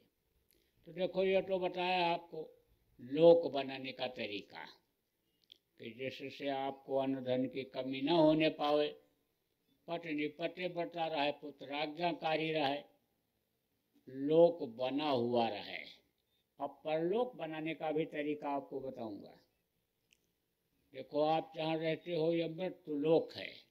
मृत्यु माने होता है बाहर, और लोक उसको कहते हैं जहाँ जीवों का पसारा होता है। तो इस मृत्यु लोक का ये नियम है कि जो पेड़ फलता है वो झड़ता है, जो आग जलती है वो बुझती है, और जो पैदा होता है वो मरता है। इस सृष्टि का नियम ही यही है इस मृत्यु लोक का। तो यह है मृत्यु लोक। इसके ऊपर भी लोक है, स्वर्ग लोक, वैकुंठ लोक, ब्रह्म लोक, पार ब्रह्म लोक, काल लोक, महाकाल लोक, सतलोक, अलख लोक, अगम लोक, अनामी लोक, बहुत से लोक हैं। तो आप घर में ही बैठ करके उन लोकों में भी आने जाने लग जाओ। वो भी रास्ता आज आपको बताऊंगा। ये हमारे गुरु महाराज बताते थे। ये नहीं, अरे जिनका फोटो है वो महापुरुष धरती पर जब आते हैं तो जल्दी उनको लोग पहचान नहीं पाते, और जब काम करके चले जाते हैं तब कहते हैं अब इनकी मूर्ति बनाओ, इनका रामलीला करो, रासलीला करो, कृष्ण लीला करो, जन्माष्टमी बनाओ, इनका शादी ब्याह करो। और जब कैमरा चला तो फोटो खींच करके लगाने लग गए। अब लोगों की सोच ये बन गई कि फोटो को फूल पत्ती प्रसाद चढ़ा देंगे, मूर्तियों को चढ़ा देंगे और हमको मुक्ति मोक्ष मिल जाएगा। तो ये तो होना है ही नहीं। देखो, कृष्ण के जाने का समय जब हुआ, द्वापर का विधान खत्म हुआ, कलयुग आया, तो कृष्ण ने कहा कि अब मैं जाने वाला हूँ, मेरा काम पूरा हो गया। पांडव ने कहा महाराज हमको भी लेते चलिए। बोले मैं तुमको नहीं ले जा सकता हूँ, तुमको किसी त्रिकालदर्शी की जरूरत है। संत सदगुरु की खोज करो और उनसे रास्ता लेकर के तुम योग साधना करो, तब तुम जा सकते हो। बहुत रोए, बहुत गिड़गिड़ाए कि महाराज आप हमको लेते चलो, सारी जिंदगी मैं आपके साथ लगा रहा और इसी आशा में रहा कि जब आप चलेंगे लेते चलेंगे। अब आप हमको ठुकराओ, भगाओ नहीं, भरमाओ नहीं। लेकिन दो टूक जवाब उन्होंने दिया कि अवतारिक शक्तियों में जीवों को पार करने की शक्ति नहीं होती है, उसके लिए संत सदगुरु आया करते हैं और वो मदद करते हैं, तब अन्य समझ लो कि जीव पार हो पाता है। तो अब आप ये समझो कि उन्होंने साफ कहा, उनको खोज करके उनके पास तुमको जाना ही पड़ेगा, योग साधना तुमको करनी ही पड़ेगी। साफ साफ जवाब दिया। अब आप सोचो कि मूर्ति की पूजा करके या फोटो की पूजा करके कोई कैसे पार हो सकता है। तो ये फोटो गुरु महाराज का, फोटो किस लिए लगाया जाता है? यादगार के लिए। जब तक अंतर में दर्शन न मिले इनका, तब तक फोटो लगाया जाता है, और अंतर में जब दर्शन होने लगता है तो फोटो की भी कोई ज़रूरत नहीं रह जाती है। तो जिनका यह फोटो है वो गुरु महाराज बहुत से लोगों को रास्ता बताए और रास्ते पर चलाए और मंजिल तक उन्होंने लोगों को पहुंचाया भी। देखो, गुरु की ज़रूरत पैदा होती ही पड़ती है, इसीलिए नाभि काटने वाले को भी गुरु बताया गया, आने समझ लो नाम रखने वाले को भी गुरु बताया गया, माता पिता को भी गुरु बताया गया। वो माता पिता भी तो सिखाते हैं, उठना बैठना खाना टट्टी पेशाब सब सिखाते हैं। तो जो कोई काम किसी को सिखाता है, बताता है, वही गुरु कहलाता है। अब आपने समझो ABCD जो पढ़ाते, का खा गा घा पढ़ाते, उनको भी गुरु बताया गया। वो कान फूकने वालों को भी गुरु बताया गया। लेकिन सतवां गुरु सत शब्द लखावा, और जहाँ का जीव तहाँ पहुँचावा। शब्द भेदी गुरु अलग होते हैं, जो सूरत को इस जीवात्मा को शब्द के साथ जोड़ते हैं, शब्द का भेद जो बताते हैं, वो गुरु अलग होते हैं। वो गुरु जब मिल जाते हैं तो वो लोक भी बना देते हैं और परलोक भी बना देते हैं, क्योंकि परलोक जाने में, दूसरे लोकों में जाने में बहुत दिक्कत आती है। साधकों को आने समझ लो जैसे साधना बढ़ने लगती है, तैसे ही बाधाएं आने लग जाती हैं। वो मोटा तगड़ा काला कुरूपी शरीर आ जाता, कहाँ जा रहे हो, कैसे हिम्मत हुई तुम्हारी यहाँ आने की। लेकिन जब गुरु को याद करता है तो वो हट जाते हैं, ताकत आ जाती है, गुरु की पावर उसमें आ जाती है और उसको देख करके ही हट जाते हैं। जैसे किसी को, जैसे कोई ऐसे आँख दिखावे, ऐसे आँख दिखावे तो कहते हैं हट जाओ, गुस्से में है, ऐसे ही पावर आ जाती है। पावर आ जाती है तो हट जाते हैं। इसीलिए तो कहा गया ना कि गुरु को माथे पर हमेशा सवार रखना चाहिए, गुरु को हमेशा याद करते रहना चाहिए। गुरु माथे पर राखिए चलिए आज्ञा माए, कह कबीरता दास का 3 लोक भयनाए। और जब और आगे बढ़े साधना में तो हीरा ले लो, मोती ले लो, ये जवाहरात ले लो, लौट जाओ। अरिमा गरिमा महिमा लघिमा सिद्धियाँ ले लो, ये कामधेन कल्प वृक्ष सिद्धि ले लो। जो सोचोगे वही हो जाएगा, मुर्दा को भी हाथ रखोगे तो जिंदा हो जाएगा, ये सब शक्तियाँ ले लो। अब अगर छोटी चीज में आदमी फंस गया तो समझ लो कि फिर गया, आगे नहीं बढ़ सकता है। इसीलिए सत्संग सुनाया जाता है कि छोटी चीज़ों में मत फंसो, बड़ी चीज की प्राप्ति करो। अब आप ये सोचो, ये दुनिया किसने बनाया? मालिक ने बनाया। तो अब मालिक से आप दुनिया की चीज़ों को मांगते हो, एक एक चीज़ों को मांगते हो, और अगर उसी को मांग लो, दुनिया बनाने वाले को ही मांग लो, तो आपके हाथ में सारी चीज़ें होंगी। तो थी ना बुढ़िया। तो एक राजा था, तो राजा बाजार लगवाता था, बहुत प्रजा का पालक होते थे राजा लोग, तो सामान सब रखवा देता था और कहता था भाई कोई भी बाजार देखने आवे तो जिसके पास पैसा है वो तो खरीद ले जाए, और जिसके पास नहीं है तो किसी भी दुकान से कोई एक सामान ले सकता है। तो एक गई बुढ़िया, बहुत लोग जाए सामान लेकर चले जाएं, जिसके पास पैसा रहे खरीदे, नहीं रहे तो अपने ज़रूरत का सामान ले चला जाए। तो एक गई बुढ़िया, बुढ़िया एक तरफ से देखती हुई चली गई, कोई सामान उसने नहीं लिया। और जब बाजार से बाहर होने लगी, सिपाही ने कहा रे तू भी कुछ ले ले, खाली हाथ क्यों जा रही है? बोले अच्छा मिलेगा। अरे बोले आज तक कोई खाली गया ही नहीं जो इस बाजार से निकला, मैं तो यही 40 साल से नौकरी कर रहा हूँ, देख रहा हूँ। तो बुढ़िया ने कहा अच्छा ये बताओ यह बाजार किसने बनवाया? तो कहा राजा साहब ने। कहाँ है राजा साहब? वो बैठे हैं उधर। गया, कहा तो बुढ़िया ने कहा ले चलो हमको उनके पास। पर्दा हटाया, कहा हजूर ने बनवाया, या राजा साहब ने बनवाया बाजार? तो बुढ़िया ने कहा इन्हीं को हमको दे दो, राजा साहब को ही हमको दे दो, ये हमको मिले रहेंगे तो हम जब चाहेंगे ऐसा बाजार जहाँ चाहेंगे बनवा लेंगे, हम एक चीज़ को क्यों लें? ऐसे ही एक साधे सब सधे, और सब साधे सब जाए। एक को अगर प्राप्त कर ले साधक तो फिर इसी से सब कुछ हो जाए। लेकिन ये फंस जाते हैं। तो गुरु क्या करते हैं?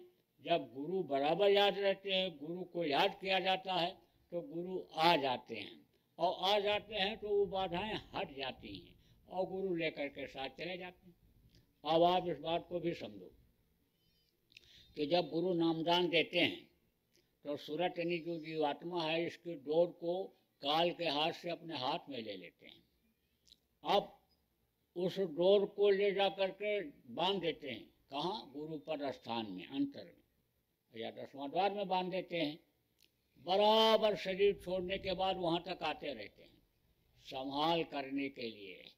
यही कारण है कि आज तक जिसको गुरु पकड़ते हैं उसको छोड़ते नहीं हैं। एक जन्म, दो जन्म, तीन जन्म कैसे पार ही किया करते हैं। और गुरु महाराज ने तो ये कही यही निशाना बनाया कि हम आए हुए देश से जहाँ तुम्हारो धाम, और तुमको घर पहुँचाओ ना एक हमारो काम, एक लक्ष्य एक उद्देश्य कि हम तुमको तुम्हारे घर पहुँचा दें। अब यह है कि उनके आदेश का पालन अगर किया जाए तब तो वो दया करेंगे। दया के घाट पर जब बैठोगे तब दया वो करेंगे। आप तो दया का घाट ही छोड़ देते हो, आदेश का पालन ही नहीं करते हो, सुमिरन ध्यान भजन ही छोड़ देते हो। जो दया का घाट है तो कहाँ से दया मिलेगी? इसलिए आप जितने भी यहाँ गुरु महाराज के नामदानी बैठे हुए हो, आप सुमिरन ध्यान भजन जरूर करो, रोज करो। आदेश का पालन ही गुरु भक्ति होती है। और गुरु भक्त जो हो जाता है, अन्य समझ लो कि वो पार हो जाता है, उसका काम अन्य समझ लो बन जाता है। कहा सोना काई न लगे और लोहा घुन नहीं खाए, और बुरा भला जो गुरु भगत कबहू नर्क न जाए। नर्क नहीं जाता है। और यह भी इतिहास मिल रहा है कि नर्क भी चला गया नानक जी का एक जीव, तो वहाँ गए निकाल करके लाए। नर्क में पैर लटकाया और कहा मेरे पैर का अंगूठा पकड़ करके तू बाहर आ जा। तो उसने क्या किया? नर्क के जितने भी जीव थे सब के लिए आवाज लगा दिया। परमार्थी था। परमार्थी किसको कहते हैं? स्वार्थी किसको कहते हैं?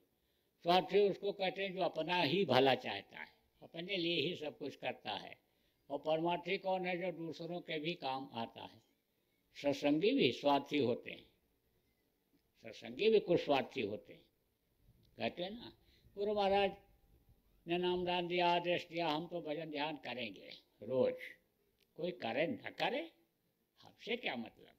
हम तो प्रचार प्रसार में जाएंगे, प्रभात फेरी निकालेंगे, शाकाहारी का प्रचार करेंगे, कोई करे न करे, तब तो वो स्वार्थी कहलाएगा।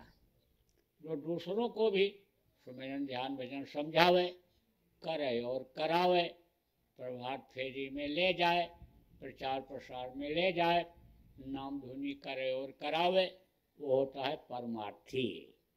तो वो परमार्थी था, उसने आवाज नरक के जीवों को लगा दिया कि तुम एक दूसरे के पैर का अंगूठा पकड़ो और मेरा अंगूठा पकड़ो, मैं गुरु जी का अंगूठा पकड़ने जा रहा हूँ, निकल चलो, मौका अच्छा है। तो नानक जी ने कहा तू ये क्या कर रहा है? तब उन्होंने कहा आप जैसे समर्थ संत नरक में आए और इन जीवों का उद्धार नहीं हुआ, ये नहीं पार हो पाए, तो फिर इनको कौन पार करेगा? इसलिए जैसे मेरे ऊपर आपने दया किया, ऐसे इन पर भी दया करो। तो नानक जाए अंगूठा बोरा और सब जीवन का क्या निबेरा। जब सच्चे भक्त होते हैं तो उनके द्वारा बहुत लोगों का भला हो जाता है, बहुत लोगों का फायदा हो जाता है। भक्ति अपने लोग कर कहाँ पाते हैं? भक्ति तो बहुत बड़ी चीज होती है। तो प्रेमियों, गुरु भक्त बनो, गुरु के आदेश का पालन करो, उनके वचनों को याद रखो कि जिससे एक ही जन्म में, इसी जन्म में आप पार हो जाओ, दोबारा इस दुख के संसार में दुख झेलने के लिए आना न पड़े। तो गुरु महाराज ने बहुत से लोगों को नामदान दिया, मदद किया, तो पार कर दिया। अब वो आने वाले नहीं। आप कुछ लोग नए आए हो नामदान लेने के लिए, तो आपको नामदान दिया जाएगा। नामदान देना ये कोई मामूली काम नहीं है, बहुत कठिन काम है, दुनिया का सबसे कठिन काम। तो हमको यही नामदान ही लग रहा है, लेकिन अब क्या किया जाए, गुरु का आदेश हो गया। गुरु महाराज इस दुनिया संसार से जाने से बहुत पहले ही, कई साल पहले ही कह कर गए मेरे लिए कि ये नए लोगों को नामदान देंगे और पुरानों की संभाल करेंगे। गुरु महाराज जब चले गए तो ऐसे हालात पैदा हुए कि उस वक्त पर गुरु का नाम बचाने के लिए हमको वो जगह छोड़ देनी पड़ी कि कहीं गुरु महाराज के नाम पर कहीं खून न बह जाए, झगड़ा झंझट न पैदा हो जाए, इसलिए टालने के लिए वहाँ से हटा। कहाँ जाऊँ, क्या करूँ? 40 साल उनके शरण में लगा रहा, तो कोई सहारा दिखाई न पड़े। लेकिन कहा गया ना कि दया जब होती है, जहाँ पर कृपा गुरु की हुई, तहाँ पर कृपा करें सब कोई। ऐसी कृपा उनकी हुई कि सारी व्यवस्था होती सब चली गई। लेकिन फिर भी मेरे मन में ये बात थी कि अब मैं एकांत में कहीं बैठ करके भजन करूँगा। फिर लोगों ने कहा कि गुरु महाराज ने आपको जिम्मेदारी दी है पुरानों की संभाल की, कौन संभालेगा इनको? सब भटक जाएंगे, सब भ्रम में पड़ जाएंगे, सब स्वार्थ में लग जाएंगे, परमार्थ का रास्ता छूट जाएगा। इसलिए इनको समझाओ, बताओ और नए लोगों को आप नामदान दो। गुरु महाराज का आपके लिए आदेश है और आदेश का पालन आप करोगे तभी आप गुरु भक्त कहलाओगे। तो फिर मैं निकला, जगह जगह मैंने सत्संग किया, लोगों को समझाया, बताया, भजन ध्यान पर लगाया, और जहाँ नहीं पहुँच पाया वहीं लोग भ्रम में पड़ गए। और अब भी बहुत से लोग भूल और भ्रम में पड़े हुए हैं, बहुत से लोग। लेकिन कोशिश तो किया लोगों को समझाने बताने का, और लोगों ने उसका फायदा भी उठाया। तो कुछ समय तक तो यही करता रहा। फिर गुरु महाराज का आदेश हो गया कि अब इनको नामदान देना शुरू कर दो। इनको नामदान अगर दे दोगे और ये भजन करने लगेंगे, तो भजन करते करते इनका शरीर भी छूट गया तो मनुष्य शरीर पा जाएंगे।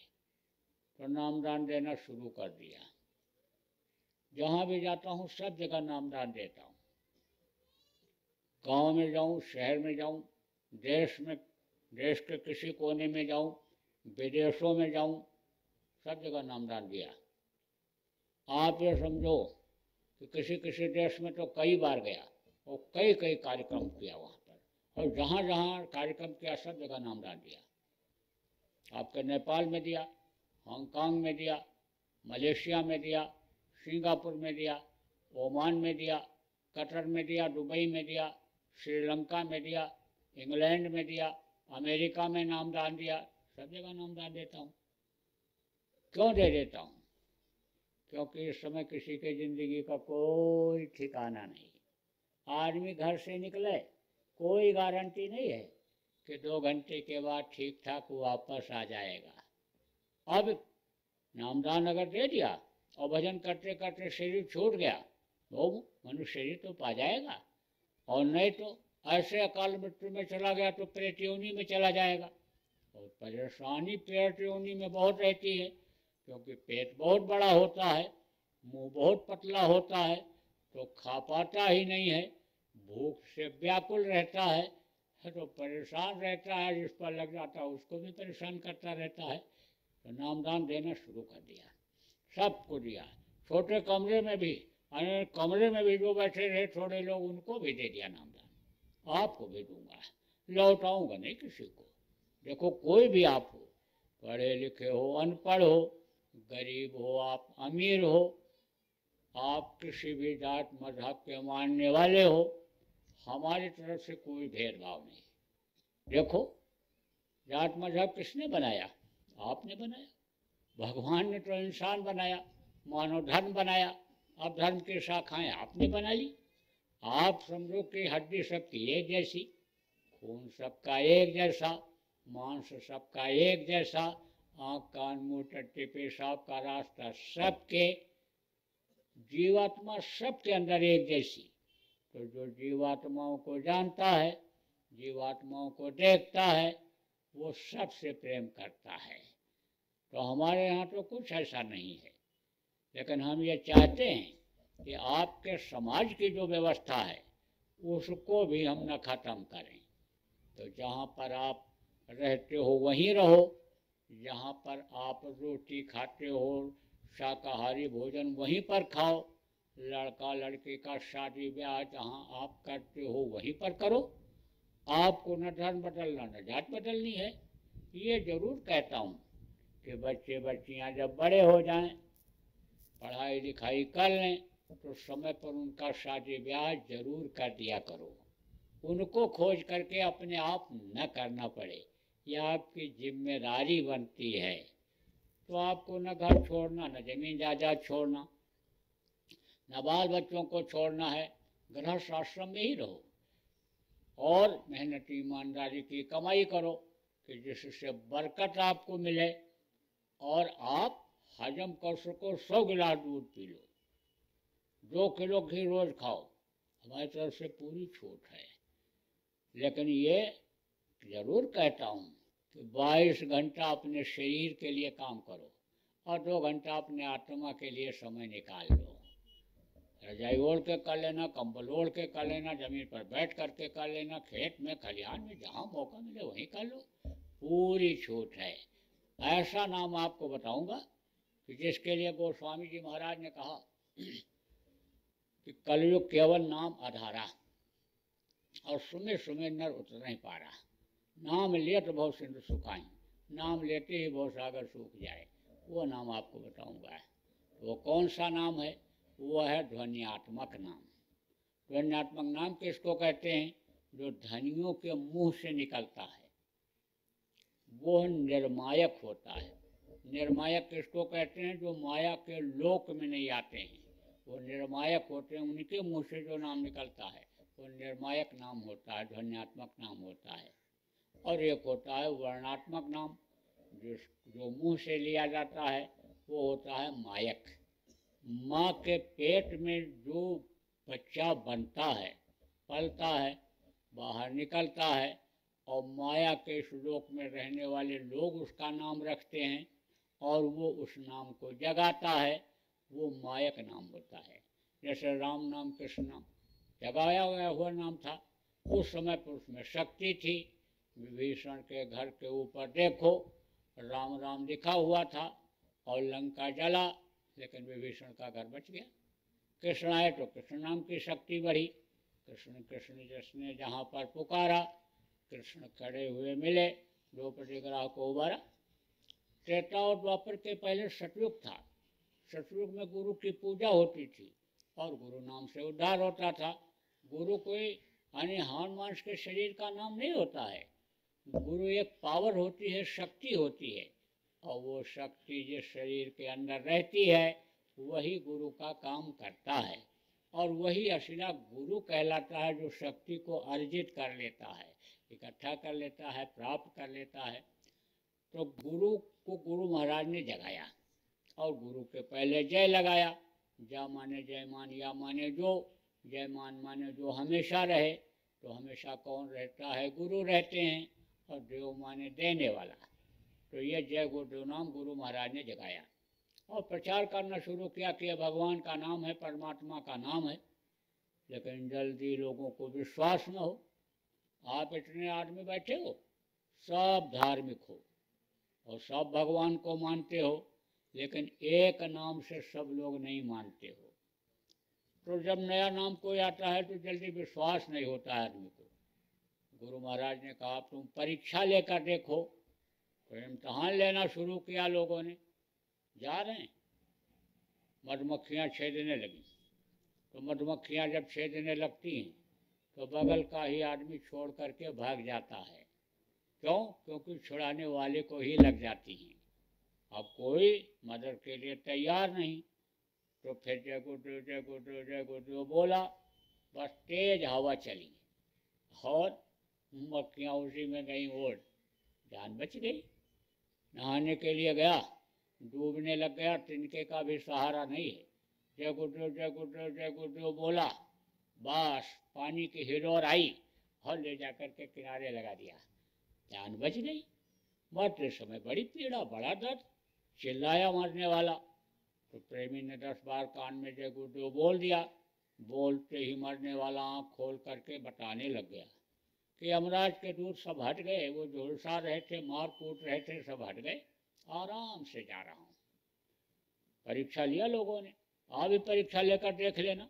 अगर विश्वास न हो तो एक बार आप कोई भी परीक्षा लेकर के देख सकते हो। और प्रेमियों, प्रचार कर दो कि कोई भी शाकाहारी, सदाचारी, नशा मुक्त व्यक्ति मुसीबत के समय जय गुरुदेव नाम बोलकर मदद ले सकता है। इस बात का प्रचार कर दो। और प्रचार ही नहीं, याद करा दो, रटा दो। रटा दोगे तो नहीं भूलेंगे, और प्रचार करोगे तो भूल जाएंगे। एक बार 2 बार बताओगे तो। कहा ना, कोटि कोटि मुन जतन कराही और नाम मुखावत नहीं। आखिरी वक्त पर नाम मुँह से नहीं निकलता है, नहीं तो नामी मदद करते। देखो, आप अपने बच्चों को लेकर कहीं जा रहे हो और छोटे बच्चे को ठोकर लग गई और बोला पापा, तो तुरंत देखोगे। मम्मी, तो मम्मी तुरंत देखेगी। भाई, भाई तुरंत देखेगा। जिसको बुलाएगा वो तुरंत देखेगा। ऐसे ही मुंह से जब नाम निकलता है तो मालिक मददगार हो जाता है। जगाया हुआ नाम बोलना चाहिए। वक्त का जगाया हुआ नाम होता है। जैसे कोई वैद्य है जो पहले हुआ, धन्वंतरी वैद्य बहुत बड़े वैद्य थे। ऐसा न भी पकड़ते थे, मालूम कर लेते थे कि क्या है इसको। एक बार एक आदमी को मजाक सूझा।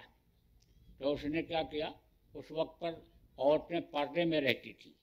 तो उसने क्या किया, बकरी के पैर में धागा बांध करके और पर्दे के उधर बैठा दिया। औरतें जो पर्दे में रहती थीं उनके नाड़ी में धागा बांध देते थे और धागा बांध करके वैद्य को पकड़ा देते थे और वैद्य उसी को पकड़ करके और दवा दे देता था, ठीक हो जाती। तो बकरी के पैर में बांध करके और दे दिया वैद्य को और कहा देखो इसको मर्ज है, इसका मर्ज ठीक करो। तो उन्होंने उसको पकड़ा तो कहा कि इसका मर्ज तो बिल्कुल ठीक है, यह मरीज बिल्कुल ठीक है और यह हरा हरा पत्ता खा रहा है, चारा अपना ले रहा है, ये बिल्कुल ठीक है। यानी उसको पहचान गए, नाड़ी का इतना ज्ञान था उनको।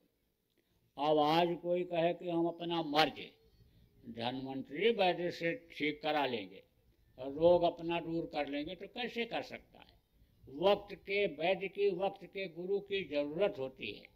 वक्त के समय के नाम की जरूरत होती है। तो ये इस वक्त पर यह जय गुरुदेव नाम वक्त का जीता जागता नाम है।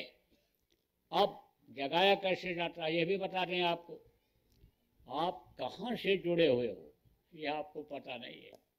परमात्मा से सब जुड़े हुए हो, बहुत पतले तार से जुड़े हुए हो, उस तार को आप देख नहीं सकते हो। ऐसे ही जब नाम जगाया जाता है तो तार के द्वारा जोड़ दिया जाता है।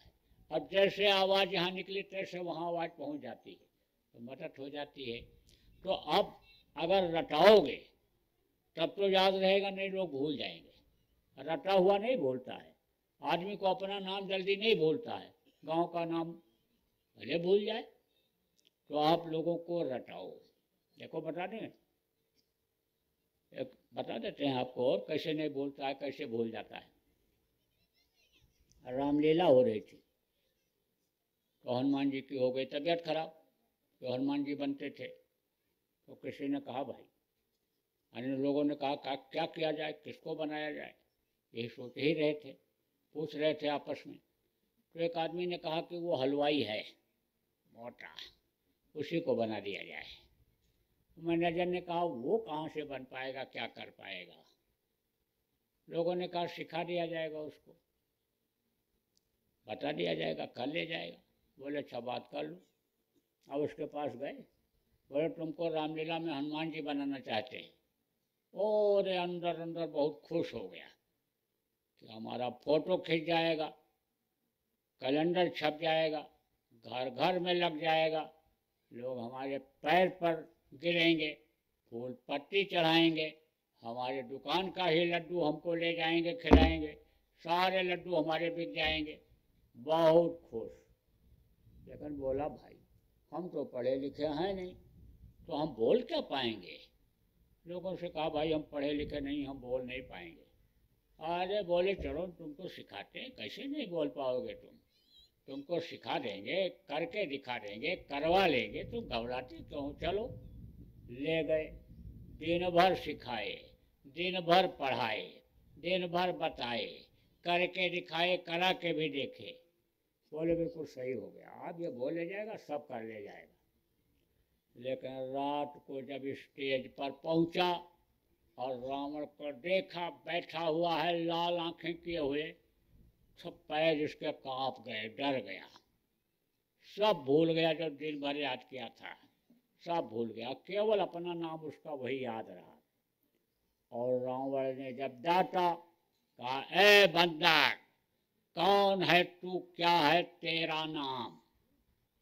तब कहता सरकार की दुहाई, हम रामदास हलवाई।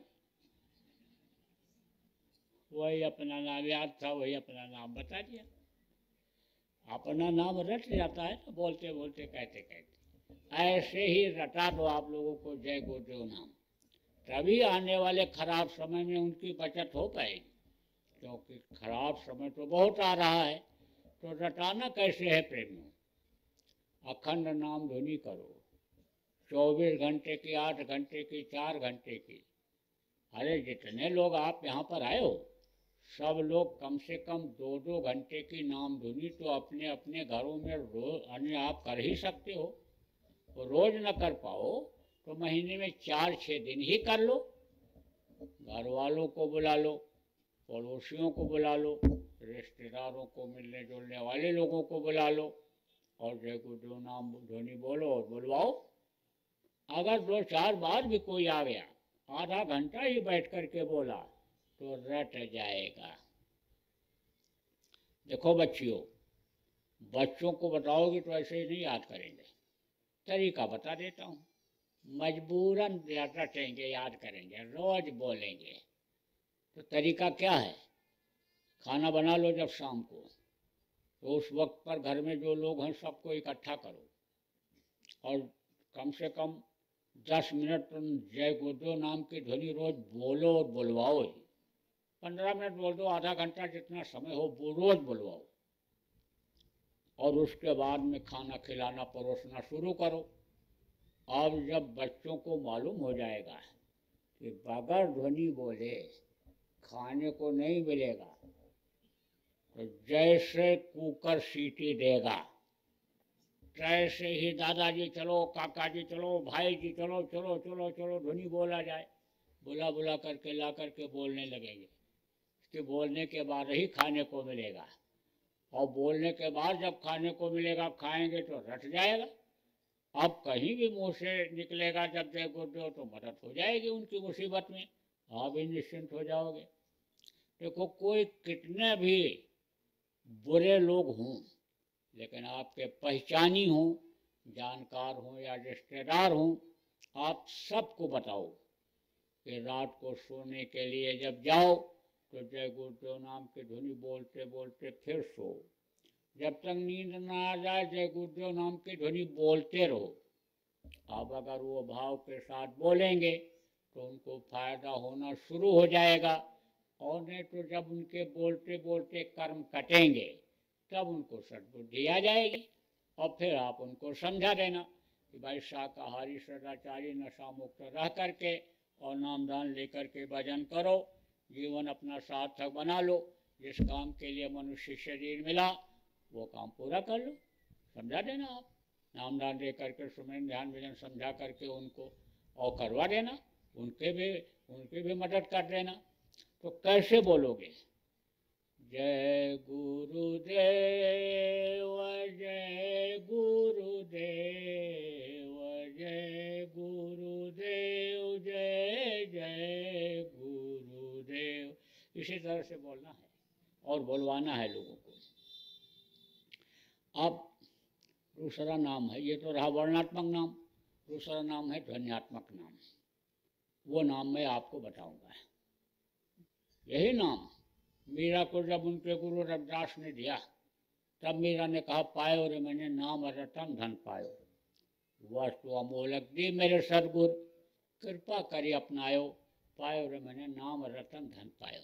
तो नाम रूपी रत्न आपको दिया जाएगा।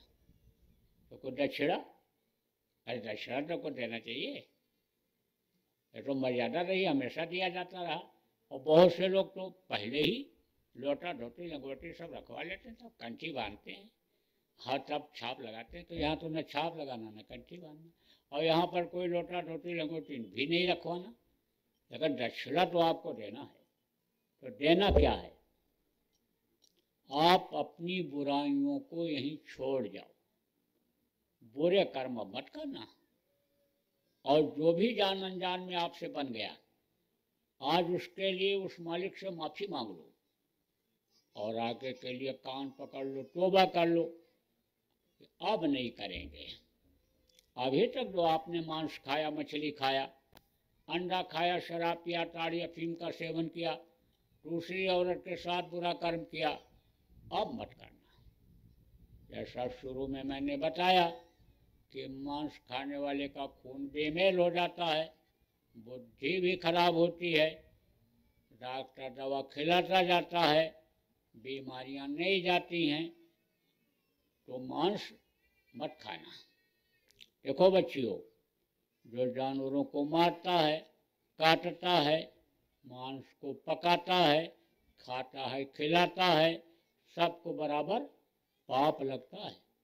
इसलिए अब पाप घर में नहीं होना चाहिए, पकना नहीं चाहिए, आना नहीं चाहिए।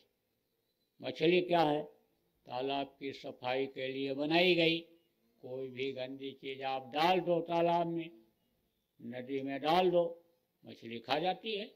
खकार के ठोक दो, संडास करके धोने के लिए जाओ, टुकड़े गिरेंगे, मछली खाएगी। कोई गाय बैल भैंस सुअर बह करके नदी तालाब में आ जाए, मछली खाएगी, मर जाती है, तब पानी के ऊपर तैरती है। तो गिद्ध और कौवा खाते हैं, गिद्ध और कौवा का खाना मत खाना। अंडा क्या है? ये माताएं मासिक धर्म होती हैं, खराब खून इकट्ठा हो जाता है तो अंडा बन जाता है, बच्चा बन जाता है। माताओं का खराब खून इकट्ठा हुआ तो यानी समझ लो बच्चा बन गया।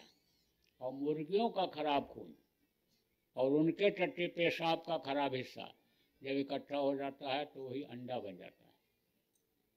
बहुत गंदी चीज़ है। कितना भी डॉक्टर कहे अंडा खाओ, न तो अंडा खाना न बच्चों को खिलाना। और बच्चों को तो यही समझा दो कि बाहर की कोई चीज़ खाओ ही नहीं, क्योंकि मिलावटी चीज़ों को बहुत बना दिया लोगों ने, उतार दिया मार्केट में। और बच्चे उसको खाते हैं तो किडनी ही खा जाती है, उनकी लीवर ही खत्म हो जाता है। छोटे छोटे बच्चों को हार्निया हाइड्रोसील की बीमारी होने लग जाती है। इसलिए खुद भी देखभाल के बाहर की चीज़ खाओ और बच्चों को भी खिलाओ। तो अंडा मत खाना और शराब मत पीना। 1000 बुराई शराब में। तो शराब पीता, मांस खाता, व्यभिचार करता, खून कत्ल करता, बाल बच्चों को मारता, जमीन जायदाद को बेचता, क्या क्या बुरा कर्म नहीं करता है। इसलिए शराब मत पीना। मुसलमान की किताबों में लिखा है कि एक कतरा भी शराब का अगर जिस्म पर पड़ जाए तो काट करके फेंक देना चाहिए। हिंदुओं के यहाँ लिखा कि गंगा जल जैसे जल में चाहे शराब बनाया गया हो, लेकिन नहीं पीना चाहिए। अब शराब तो छोड़ दोगे, लेकिन शराबी का साथ नहीं छोड़ोगे तो शाम को फिर पिला देगा वो। इसलिए उसका साथ छोड़ना जरूरी है। शराबी का साथ अब मत करना। अच्छे लोगों के पास उठना बैठना, सत्संगियों के पास उठना बैठना छूट जाएगा। बहुत लोगों का छूट गया। छोड़ दिया लोगों ने, संकल्प बनाया जाता है कि अब नहीं पिएंगे, कुछ भी हो जाए, छूट जाता है। आपका भी छूट जाएगा। संकल्प बना लो। और दूसरी औरत के साथ बुरा कर्म मत करना। मेहनत ईमानदारी की कमाई तो आप गांव के लोग, सीधे साधे लोग करते ही हो, और जो नहीं करते हो, मेहनत ईमानदारी की कमाई करने लगोगे तो बरकत आपको मिल जाएगी, बढ़ोतरी आपको हो जाएगी। आपको दूंगा नामदान। अब आप ये समझो कि जिसका नाम होता है उसका रूप होता है, उसका स्थान होता है, उसकी आवाज़ होती है। जैसे आपका नाम है और आपका रूप माने ये चेहरा है, और आप कहीं रहते हो, आपका स्थान है, और आपके मुंह से आवाज़ निकलती है, आपकी आवाज़ है। ऐसे ही इस वक्त के 5 धनी हैं, उनका नाम है, उनका रूप है, उनका स्थान है, उनकी आवाज़ है। तो वो मैं अभी आपको बताऊंगा, रटाऊंगा, याद कराऊंगा। इनका नाम जानना जरूरी होता है, क्योंकि ये जीवात्मा इन्हीं के लोकों में से होकर के जाती है। इसीलिए जितने भी संत हुए सब लोगों ने इनका सुमिरन किया। कबीर साहब ने कहा ना कि सुमिरन की सुधियों करे, क्यों गागर पनिहार, हाल डोले सूरत में कहें कबीर विचार। गुरु महाराज ने भी सुमिरन किया, दादा गुरु ने किया, जितने संत आए सब सुमिरन किए। सुमिरन बहुत जरूरी होता है। तो इनका नाम और सुमिरन और ध्यान और भजन ये सब मैं आपको बताऊंगा। तो देखो, 5 नाम, 5 रूप, 5 स्थान, 5 की आवाज़, वो मैं भी आपको बताऊंगा, रटाऊंगा, याद कराऊंगा। जितना आप याद कर सको याद कर लो, ना याद हो पावे तो उसका लिखा हुआ कागज यहीं अभी सत्संग के बाद आपको मिल जाएगा।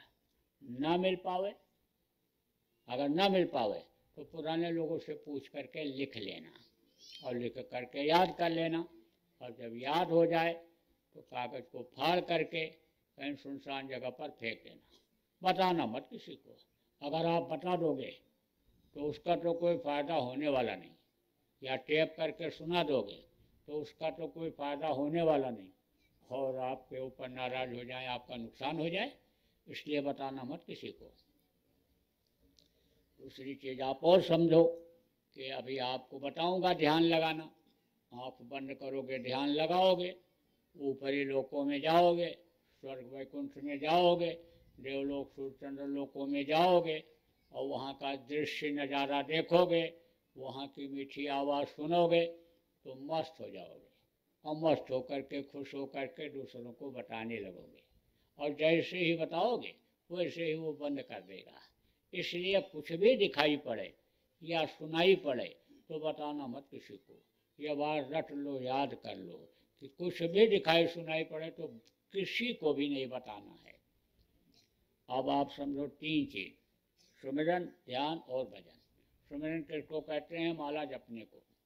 दूसरा ध्यान, ध्यान किसको कहते हैं? आँख से देखने को। और कान से सुनने को भजन। माला जपने को सुमिरन, आँख से देखने को ध्यान, और कान से सुनने को भजन। 3 चीज़ और समझो, 3 आँख, 3 कान और 3 नाक।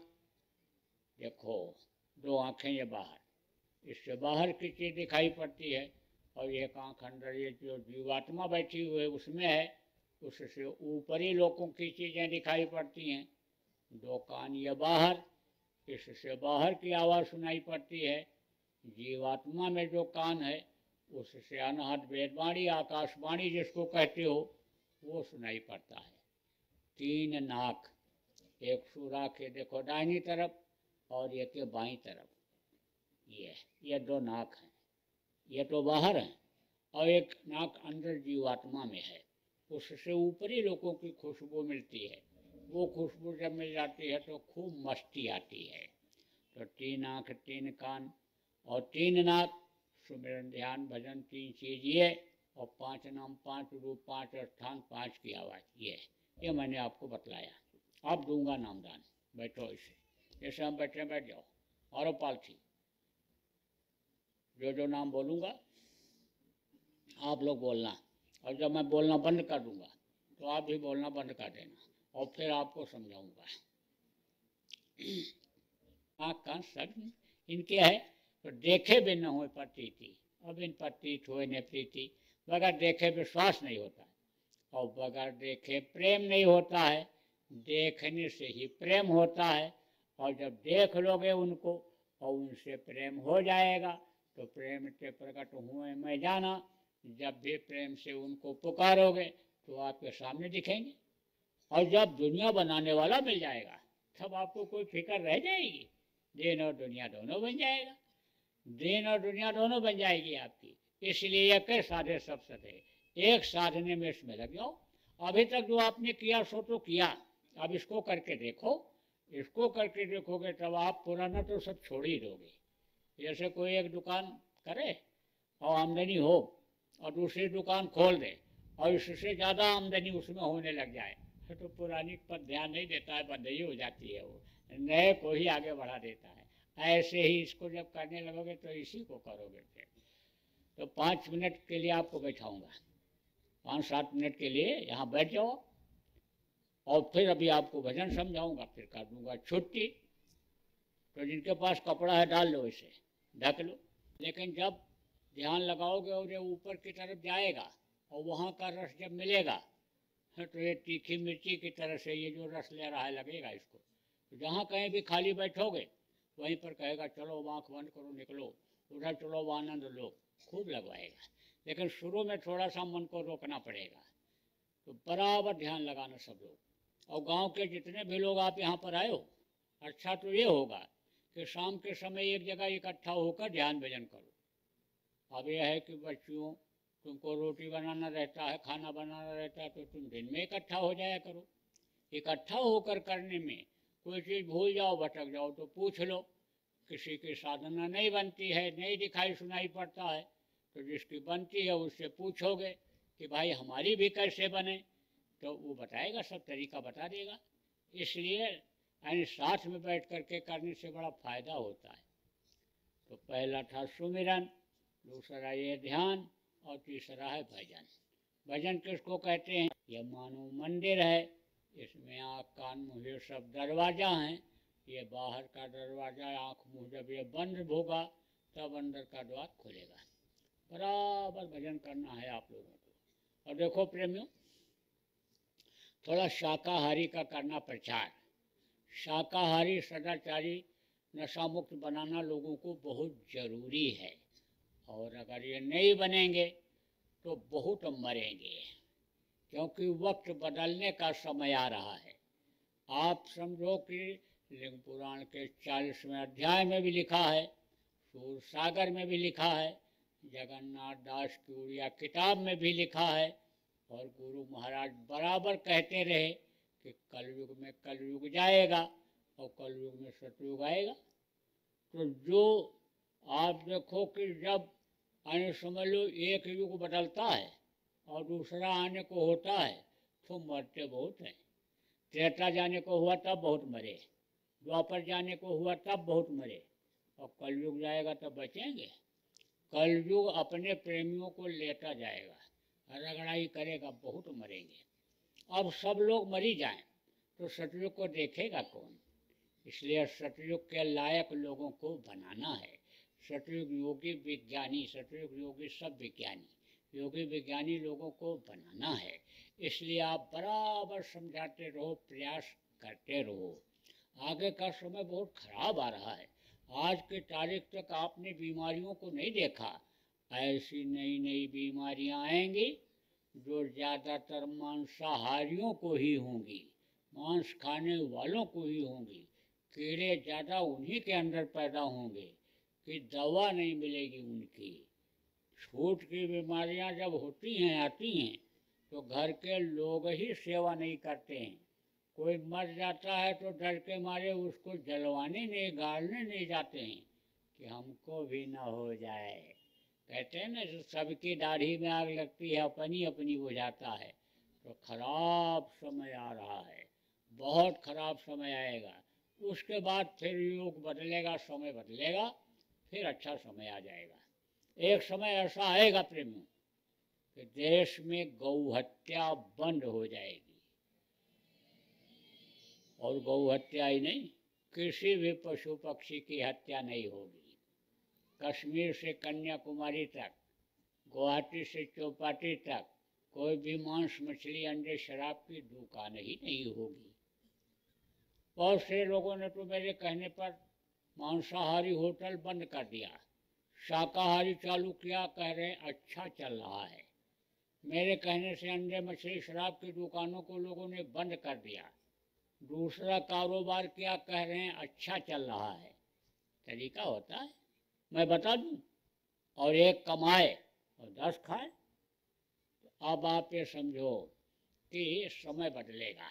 जो पेड़ नहीं फलते फलने लगेंगे, दूध देने वाले पशु जो दूध नहीं देते दूध देने लगेंगे, धरती धन धान्य से पूर्ण हो जाएगी, लोग ईश्वरवादी खुदा परस्त बन जाएंगे, बहुत विज्ञान तरक्की कर जाएगा, आध्यात्मिक तरक्की कर जाएगा, भारत आध्यात्मिक गुरु बन जाएगा।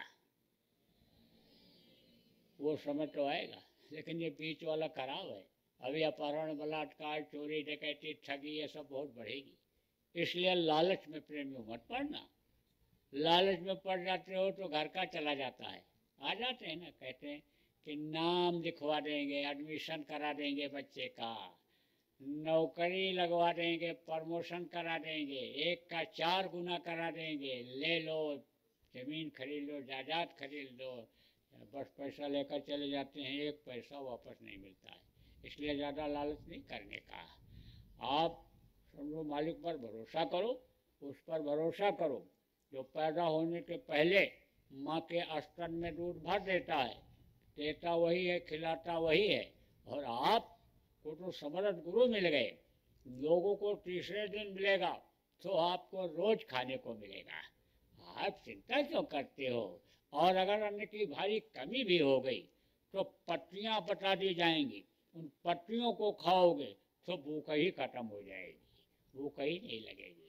तो आप इस बात की चिंता मत करो, आप समझ लो कि उस पर भरोसा करो और गुरु को मस्तक पर सवार रख करके आदेश का पालन करो।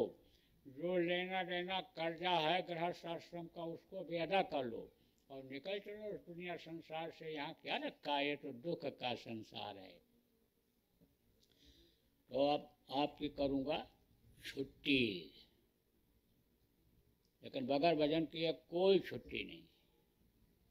तो 5 मिनट के लिए बैठ जाओ भजन पर, डालो कपड़ा ऊपर से और आँख बंद करो, मुंह बंद कर लो और कान बंद कर लो और 5 मिनट भजन कर लो, फिर छुट्टी है। तो जाओ आइएगा। तो बोलो जय गुरुदेव। एक प्रार्थना में बोलूँगा, आप सब लोग दोहराइएगा और उसके बाद ये कार्यक्रम संपन्न हो जाएगा। मेहर की नजर करो मेरी ओर, मेहर की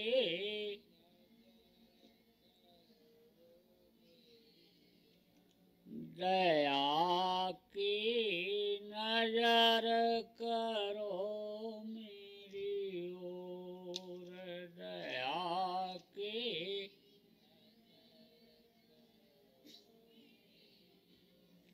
निश दिन तुम्हें निहारूं सतगुरु, निश दिन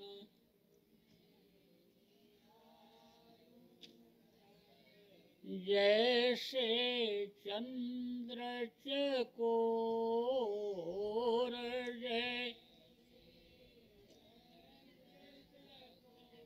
और दया की नजर करो मेरी ओर, दया की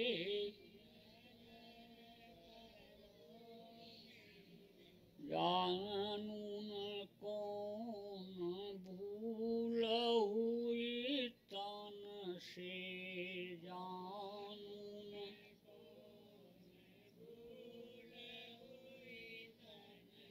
लियो हमसे मुख मोड़ लियो,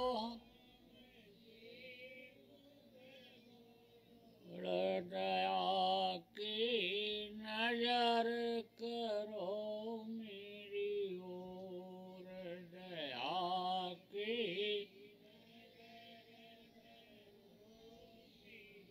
बालक जानी चूक बिसराओ, बाल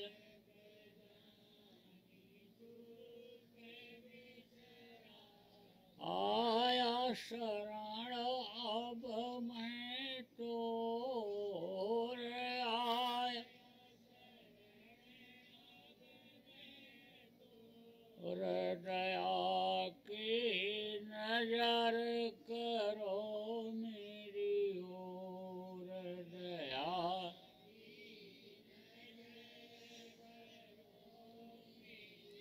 सदा दयालु स्वभाव तुम्हारा, सदा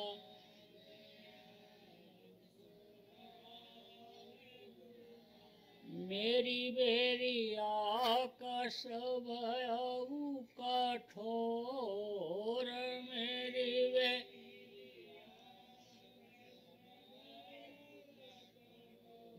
दया की नजर करो मेरी ओर, दया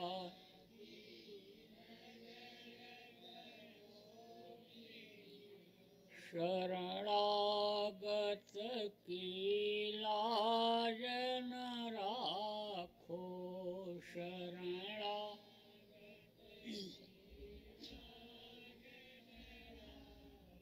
मोसो पतित अब जाए कहीं और, मोसो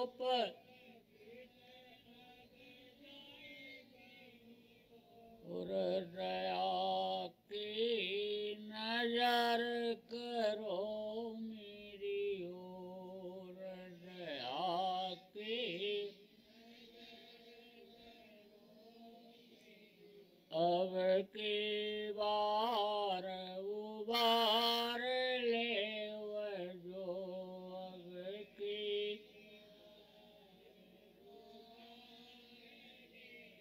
फिर न डरब पग यही मगोर, फिर न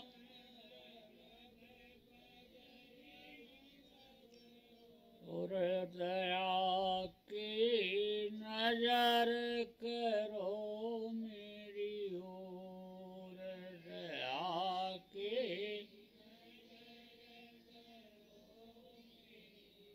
हर की नजर करो मेरी ओर, हर की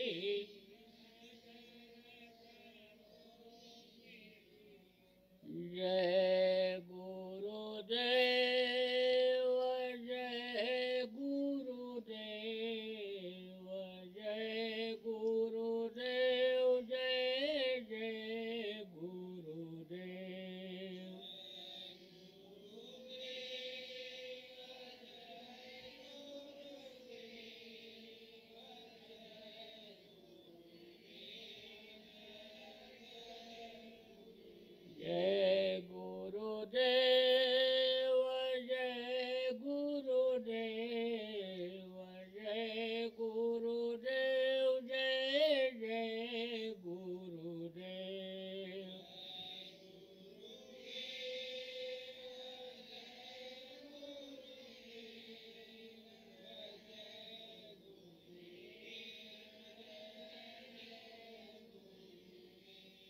जय गुरुदेव। मोलंबा गांव के आप ग्रामवासी हमको बड़ा समय दिए, हम आपके आभारी हैं। व्यवस्थापक के, प्रचारकों के, जिन्होंने अच्छे काम के लिए जगह दिया, उनके, जिन अधिकारी, कर्मचारी और प्रबुद्ध नागरिकों ने इस कार्यक्रम को संपन्न बनाने में मदद किया, हम सबके आभारी हैं। देखो, देश प्रेम बनाए रखना, देश की संपत्ति आपकी अपनी संपत्ति है। हड़ताल, तोड़ फोड़, आंदोलन, धरना, घेराव, हिंसा, हत्या, आत्महत्या से दूर रहना। अधिकारी, कर्मचारी, बूढ़े बुजुर्गों का सम्मान करना, नियम कानून का सब लोग पालन करना, शाकाहारी, सदाचारी, नशा मुक्त रहना और भजन ध्यान करते रहना और नाम धुनी बराबर बोलते और बुलवाते रहना लोगों को। बोलो जय